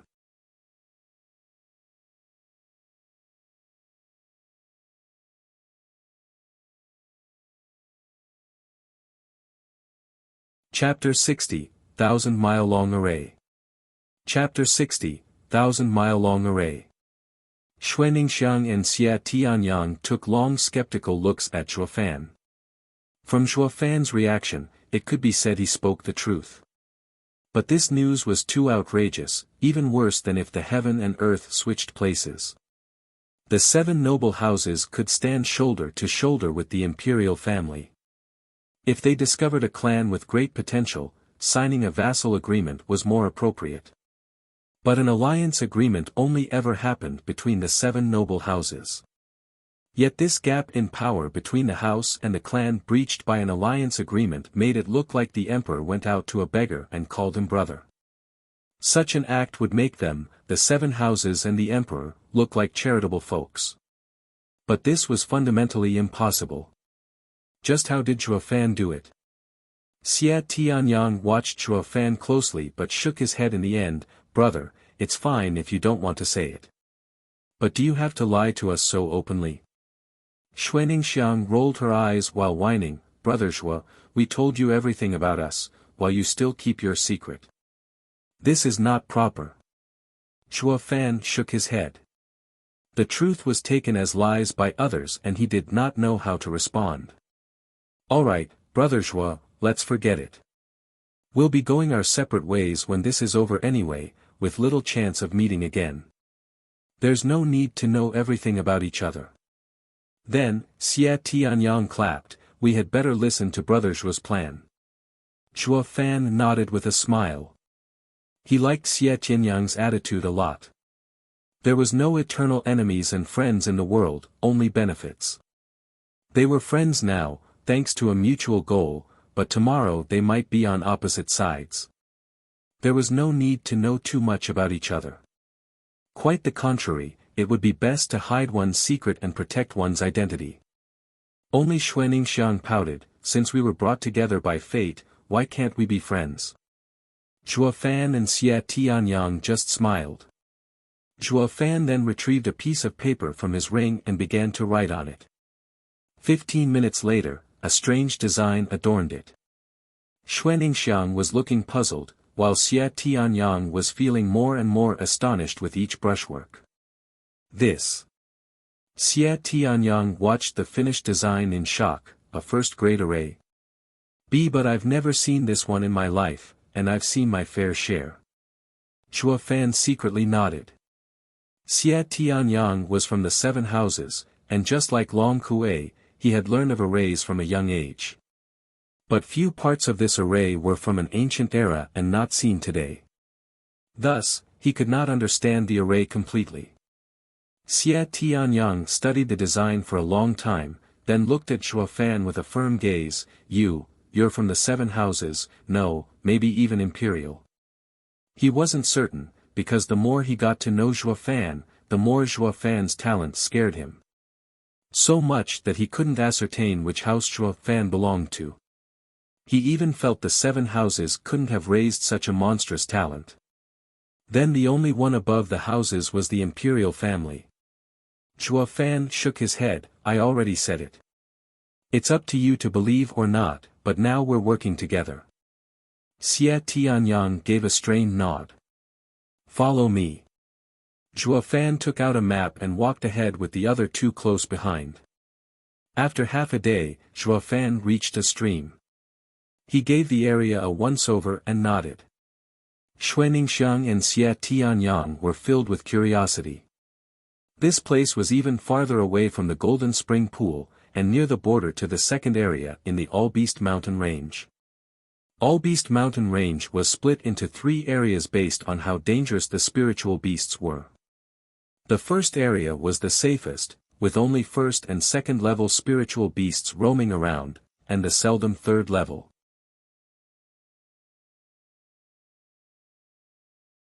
These were suited for foundation establishment and chi condensation cultivators to catch as spirit animals.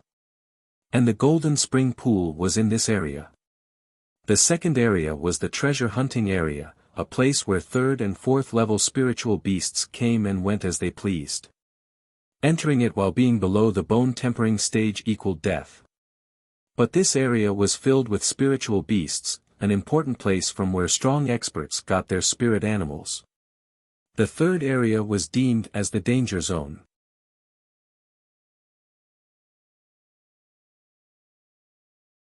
The spiritual beasts here were of 5th and 6th level. Even a radiant stage expert would die here. As such, if one didn't have absolute confidence in his power, he would not step foot here.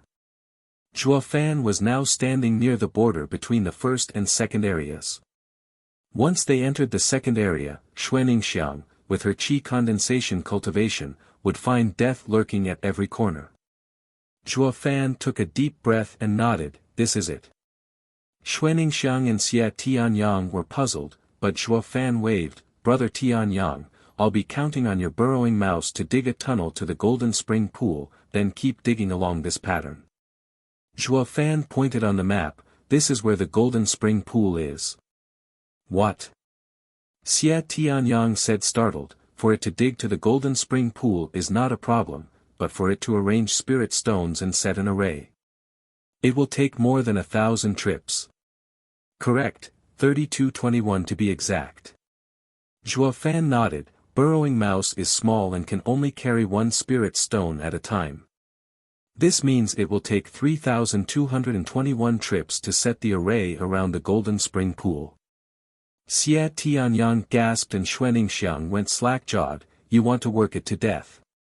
Even the burrowing mouse seemed to understand and collapsed on Xie Tianyang's shoulder. Shit, this punk is after my life. I can't do this idiotic thing or it'll be the death of me. Burrowing mouse shut its eyes. Even when it fell from the shoulder and landed on a rock it wouldn't open them, though its twitching gave it away. Zhuofan smirked and ignored the critter while talking to its owner. Time is of the essence. Diamond sand could erupt at any minute, so get your critter step on it. Is there no other way? Xie Tianyang asked with a solemn expression. Zhuofan smiled. If you can snatch the diamond sand from right under their noses then be my guest. Xie Tianyang watched the unmoving critter on the ground with pity. Zhuofan added an incentive. There's a lot more burrowing mouse where he comes from, but as for diamond sand. He, only if you listen to me will you make a killing. Spurred on, Xie Tianyang's eyes flashed and he nodded. Fine, it's just a first-level spirit animal anyway. Who would need it, ha ha ha. The burrowing mouse jumped to its feet and pleaded to its owner with teary eyes. Master, how can you be so cruel? I'll end up working to the bone. But Xie Tianyang was too far gone to notice its gesture, as he and Zhuofan looked like demons with their manic grins at the poor critter. Xuaningxiang watched the cuddly and pitiful little one and her heart swelled with love. She hugged it and comforted it as she glared at the two demons. But why would any of them care about a critter when diamond sand was at stake? At once, under the stately figure of its master, Xie Tianyang, the burrowing mouse was compelled to dig to Golden Spring Pool. In 15 minutes, a new pattern was beginning to emerge underneath the Golden Spring Pool, all according to Zhuofan's grand design. Yet the elder stationed at the Golden Spring Pool was oblivious to everything that was happening right underneath his nose. This was only the beginning for the oppressed burrowing mouse, which was forced to work itself into the ground. The only time the trio saw it was when it came for the next spirit stone. It could take it at first, but once it was finished with its first 100 stones, it was dog-tired that even its fur was slick with sweat. Around the 500th trip, the critter was gasping. Xuaningxiang's heart was bleeding, wanting to give the poor guy a rest. But Zhuofan and Xie Tianyang stood like demons, just like a landlord overlooking his peasants, making sure to leave them dead tired. Especially Xie Tianyang, having nothing but diamond sand in his head, he had no time to mind trifles like getting his spirit animal killed from overworking.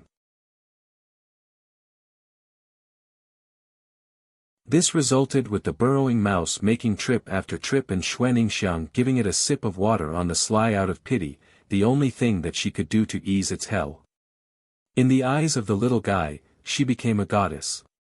It was starting to hate itself for choosing poorly.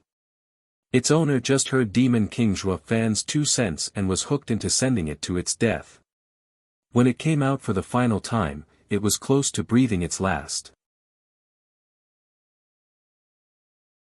Xuaningxiang hugged it and consoled it, letting it feel the joy of a survivor.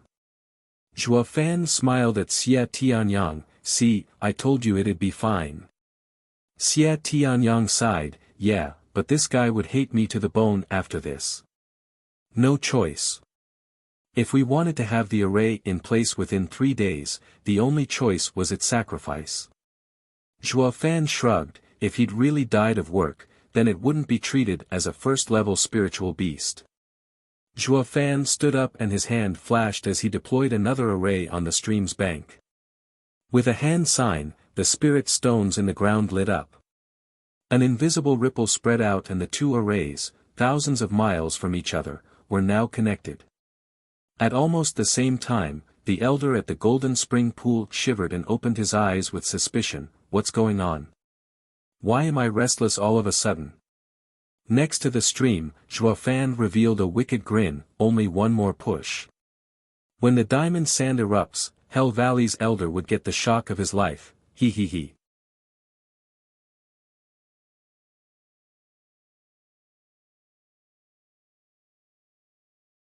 Chapter 61, Heaven and Earth Shift. Chapter 61, Heaven and Earth Shift. With everything in place, Zhuofan's party entered an idle period alongside Hell Valley's elder, waiting for the eruption of diamond sand. For a while, everything was quiet and peaceful. Xia Tianyang was feeling bored standing guard every day and thought of training his martial arts, but his worries about the diamond sand erupting and Zhuofan hogging it won over that feeling in the end.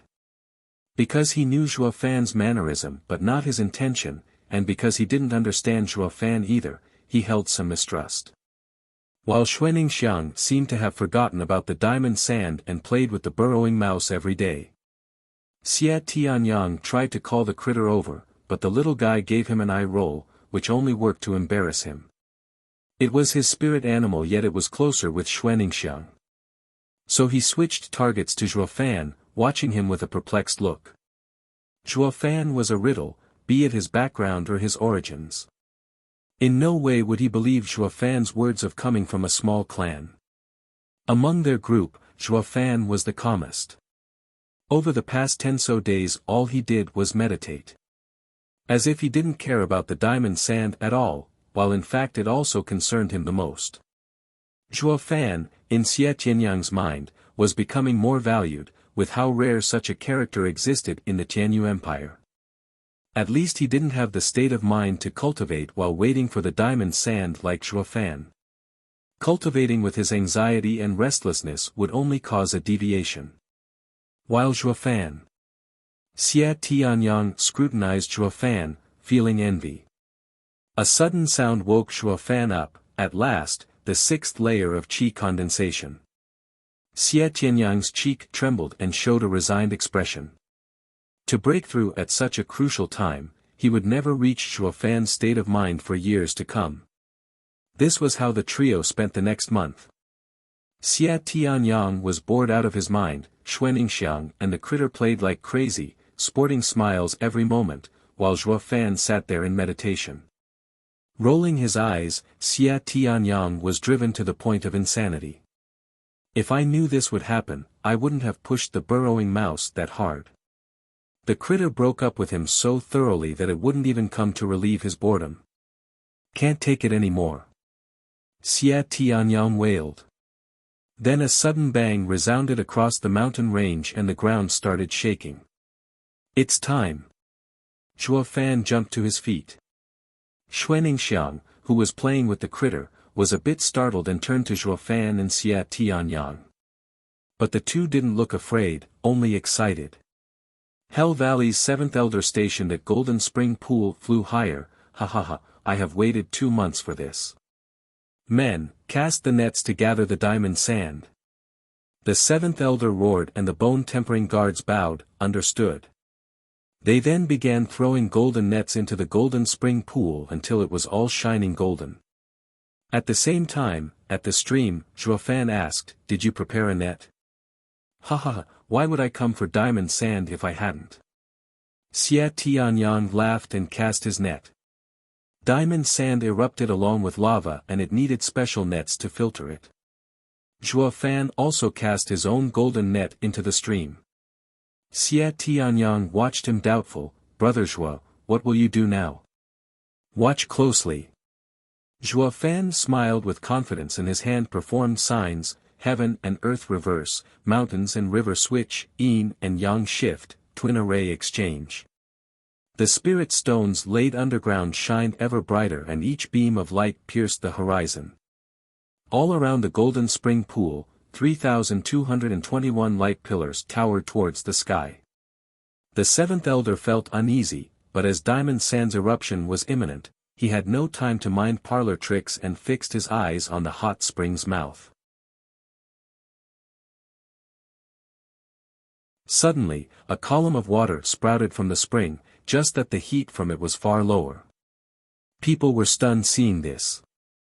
Reason dictated that along with the eruption of diamond sand, lava should flow out too. The hot spring's water would be so hot that not even a bone-tempering expert should be able to approach. But why was there only plain water? Seventh Elder blinked in a daze, then facepalmed, "Damn it, someone's playing us." He rushed higher in the air and saw thousands of light pillars in the distance. There. Seventh Elder seethed in rage as he charged, "You're dead if you think you can play me." Meanwhile, the stream before Zhuofan's party was gone, replaced by a dark hole that was soon spewing lava along with fine and shiny particles. Diamond sand. Xie Tianyang was overjoyed as he turned to Zhuofan in shock. "Brother Zhuo, you're great. How is the diamond sand erupting here?" Grinning, Zhuofan flatly said, "This array is called Heaven and Earth Shift. It is a mere first-grade array, but it can reverse yin and yang, shift mountains and rivers. I only switched diamond sand's flow to here." Zhuofan said it dully, but Xie Tianyang was shocked to the core. As far as he knew, only 6th grade and above arrays could do that, and they were all lost. But Zhuofan not only did it but used just a first-grade array in the process. He started to recall Zhuofan mentioning Veiled Dragon Pavilion's alliance agreement. It might not be far-fetched for Veiled Dragon Pavilion to make such an agreement if they knew of Brother Zhuo's outrageous talent. Xie Tianyang watched Zhuofan closely with a secret smile. He didn't think he'd meet such a man when he decided to get the diamond sand. There may not be a second person in the empire who can set this array. Xie Tianyang then spoke, "Brother Zhuo, would you like to come into Sword Marquis's abode as a venerable?" Xuaningxiang was tongue-tied. Zhuofan was so young yet he'd get to be a venerable in one of the 7 houses. Zhuofan rolled his eyes and almost made Xuaningxiang stumble with his next words, "Save it. Veiled Dragon Pavilion tried it already and I refused them all the same. That's why they changed to having an alliance agreement." "Brother Zhuo, you're showing off here." Xuaningxiang clearly doubted his words. But Xie Tianyang nodded and said, "All right, I will send someone with an alliance agreement when I get back." "Where do I send it?" "Wingate City's Luo clan. I will return when I am finished with my affairs." Xie Tianyang hesitated, "Then I will wait for your return. I want to sign it with you. With your skills, when you leave the Luo clan in the future, we won't lose out then." Zhuofan shook his head, "Why are all 7 houses the same?" Xuaningxiang gasped as her face twitched. Sword Marquis's abode is so unruly, why would they want to sign an agreement with an outsider? And it wasn't with a clan, but with a single man. But what escaped her thoughts was that precisely because Xie Tianyang was from the 7 houses that he valued Zhuofan so much. The average clan would never see Zhuofan's value. At this time, the dark cave let out a final eruption of lava. Seeing this, Zhuofan urged, "Get the nets." "Why the hurry?" Xie Tianyang waved and continued with a smile, "The nets are made of spirit metal. They won't break in lava." Zhuofan snorted, "You think I don't know that? If we don't go now, we may not have a life to enjoy it." Xie Tianyang was startled as Zhuofan continued, "You think all elders from Hell Valley are blind? Who wouldn't notice the light pillars? Just wait, and you will have a profound heaven expert hovering overhead." Xie Tianyang rushed in with his hand signs to recover the net. As the nets rose, the trio saw the glitters among the lava.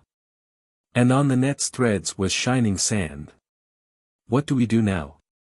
Xie Tianyang was happy seeing the net but was aware of the imminent danger. Zhuofan dragged them for 12 hours to this place for a reason most obvious, to buy time. Even a profound heaven expert would need 2 hours to reach here.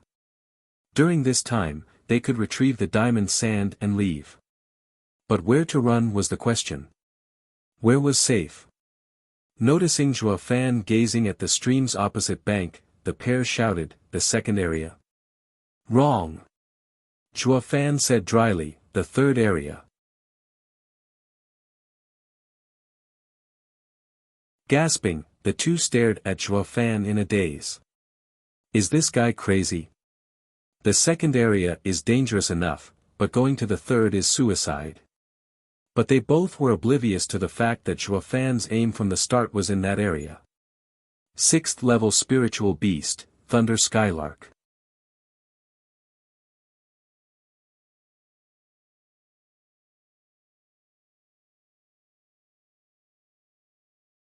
Chapter 62, Chase.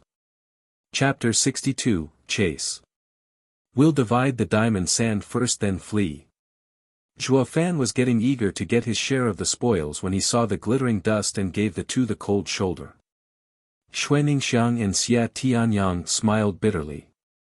Ever since they ran into Zhuo Fan, they were led by the nose. Zhuo Fan did whatever he wanted, whenever he wanted. The same went for abusing the critter and setting an array to steal all diamond sand.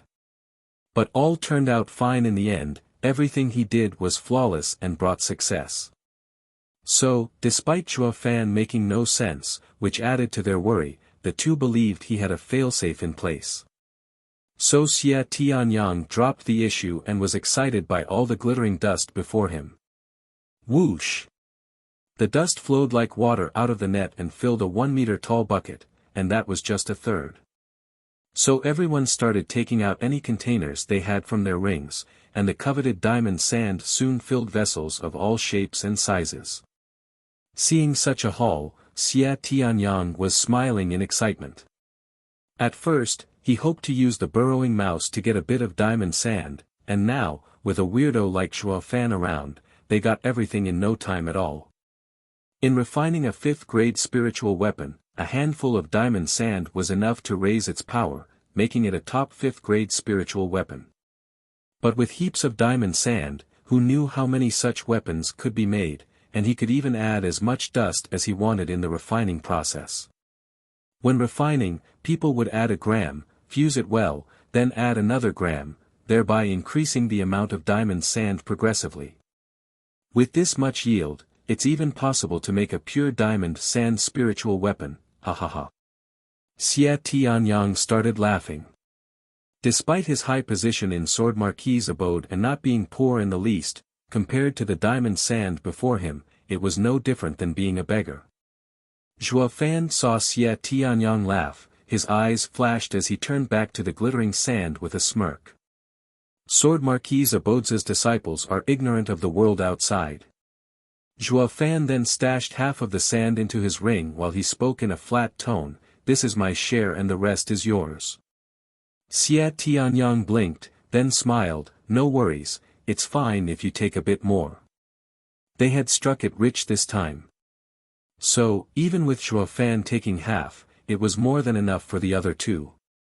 But in the end, this wealth was divided in two, with Xuaningxiang having no interest in it. Compared to having such a precious item, she'd rather get out of Blue Expanse City. Zhuo Fan only took his share, leaving hers untouched. Xia Tianyang secretly nodded and took the rest of the diamond sand, and asked Zhuo Fan, "How do we escape now?" Whoosh! Zhuo Fan's hand held a small bottle and took 3 red pills out. He ate one and gave the rest to the two. This is a 1st-grade pill, energy concealing pill. It can hide our auras for a whole day and let us pass through the second area while not attracting spiritual beasts. Xia Tianyang looked at the pill with amazement. "That's great. Where did you get it?" All Beast Mountain Range was a treasure trove that had the continent's cultivators drooling over for thousands of years. Too bad the spiritual beasts were a bit savage and kept the cultivators at bay. If they knew such a pill existed, they'd be fighting over it. Moreover, it was just a 1st-grade pill. As far as Xia Tianyang knew, the continent didn't have such a pill, or wouldn't the cultivators be flocking here by now? Xuaningxiang was also amazed. Zhuo Fan scratched his nose, "I made it, it is unique to me." Xia Tianyang shouted, "You're a freaking alchemist too." Perhaps he was a bit too amazing that Xia Tianyang even had to resort to curses. But Zhuo Fan couldn't care less, which was evident from his shrug. "Yep, the more skills the better."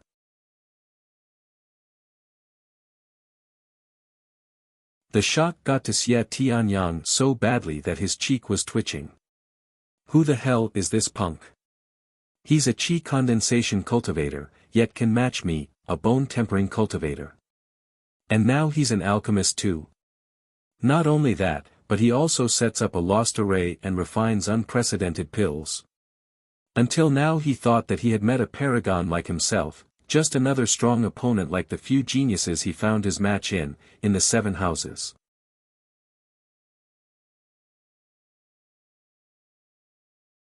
But with Shuo Fan revealing that he was also an alchemist, gave Xie Tianyang's psyche a heavy blow. Next time around, he'd never say that he was a genius, at least not when Shuo Fan was present. Xie Tianyang swallowed the pill and jumped across the stream and into the second area. Let's go. Shuo Fan and Xuaningxiang were startled. What's up with him? They didn't know that this proud and conceited genius had just fallen from Cloud 9 all the way down into the mortal quagmire. 2 hours later, a grey figure landed next to the stream. It was the 7th elder. His face was red with rage when he saw the steaming lava, and his hawk eyes flashed with killing intent. Someone pulled the diamond sand here. Squinting, the 7th elder huffed a few times then calmed down. But the coldness on his face grew thicker. He looked around and muttered, they just got the diamond sand and shouldn't have run far. If they stayed in the first area, death was only a matter of time. Then the 7th elder turned to the opposite bank with a sneer, think you can get rid of me with parlor tricks? Then he soared into the second area. 100 miles out, Shuo Fan's party was running when a sudden cawing came from behind followed by crows taking to the sky. Shuo Fan stopped and looked back with a frown. What? Xie Tianyang and Xuaningxiang also stopped. What's going on? Shuo Fan muttered, that elder is charging right into the second area. What? Xie Tianyang was anxious, what now? He will catch up in no time. Shuo Fan sighed, I don't know. I thought that the elder would first search the first area after inspecting the lava, just to be sure. Thus, buying us enough time. Moreover, the second area is notoriously dangerous, so I guessed he wouldn't come here to search so soon. That is why I picked this area to flee. And by the time he'd figure it out, we'd have a 6-hour lead. And for his safety in the second area, he'd be flying far slower to avoid 4th-level spiritual beasts. At that point, we'd be in the third area and he'd ultimately given up the chase. In that area, he will be in the same boat as us, food for the spiritual beasts. So he'd never go in after us. Shuo Fan squinted, yet he went for the second area from the start. In this case, we only have 1 hour lead. If he catches up to us here, we're dead. Brother Shuo, haven't you heard of the 7th elder and what he is famous for? Xie Tianyang asked. Shuo Fan was startled, I only knew that a Hell Valley's elder was stationed here, but not the details. Sighing, Xie Tianyang shook his head, know your enemy and yourself and you shall win 100 battles. It's normal for you to make a mistake when you don't even know how dreadful the 7th elder is. Dreadful? Shuo Fan frowned. Xie Tianyang said in a severe tone, he is greatly admired in Hell Valley, and even Valley Lord Yuanshan consults with him. Or he wouldn't have left such an important city in the 7th elder's charge. You're saying he's strong? Shuo Fan's brow twitched. Xie Tianyang shook his head, not his strength, but his schemes. He is cunning and deceitful, known as the insidious demon.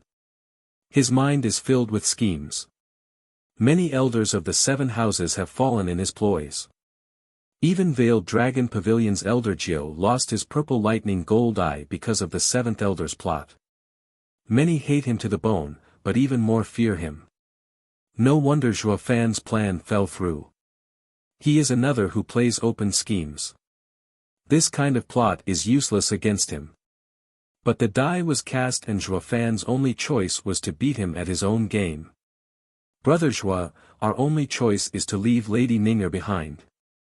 With our speed, we may be able to escape the 7th elder's clutches. Xie Tianyang's eyes flashed as he spoke firmly.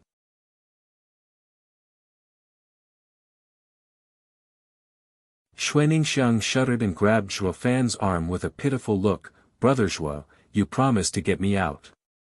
Brother Zhuo, this is not the time to be soft. Leave her behind. She will stall the seventh elder while we escape. Xie Tianyang's mind was set. Zhuo Fan squinted as he contemplated, then sneered at Xie Tianyang. Humph, if not for my energy-concealing pill, you'd have thrown me away too.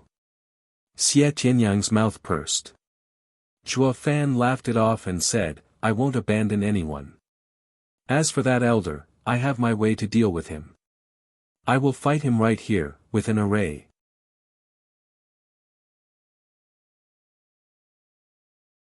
Xie Tianyang nodded after a careful ponder. He knew of Zhuo Fan's skills in arrays and was certain that Zhuo Fan was an array grandmaster. Xuaningxiang was beaming as she heard him and was swinging Zhuo Fan's arm on and on with a red tint on her cheeks. But they both failed to notice Zhuo Fan's odd smile at the end. You're tuning into the Han Li's Wuxia Adventures YouTube channel. We're so grateful for your support, and don't forget to subscribe to join us on this incredible journey through captivating stories. Your generosity through donations truly makes a world of difference, as it's the primary source of revenue that allows me to expand and enhance this channel for you. Thank you from the bottom of my heart for being a part of this adventure.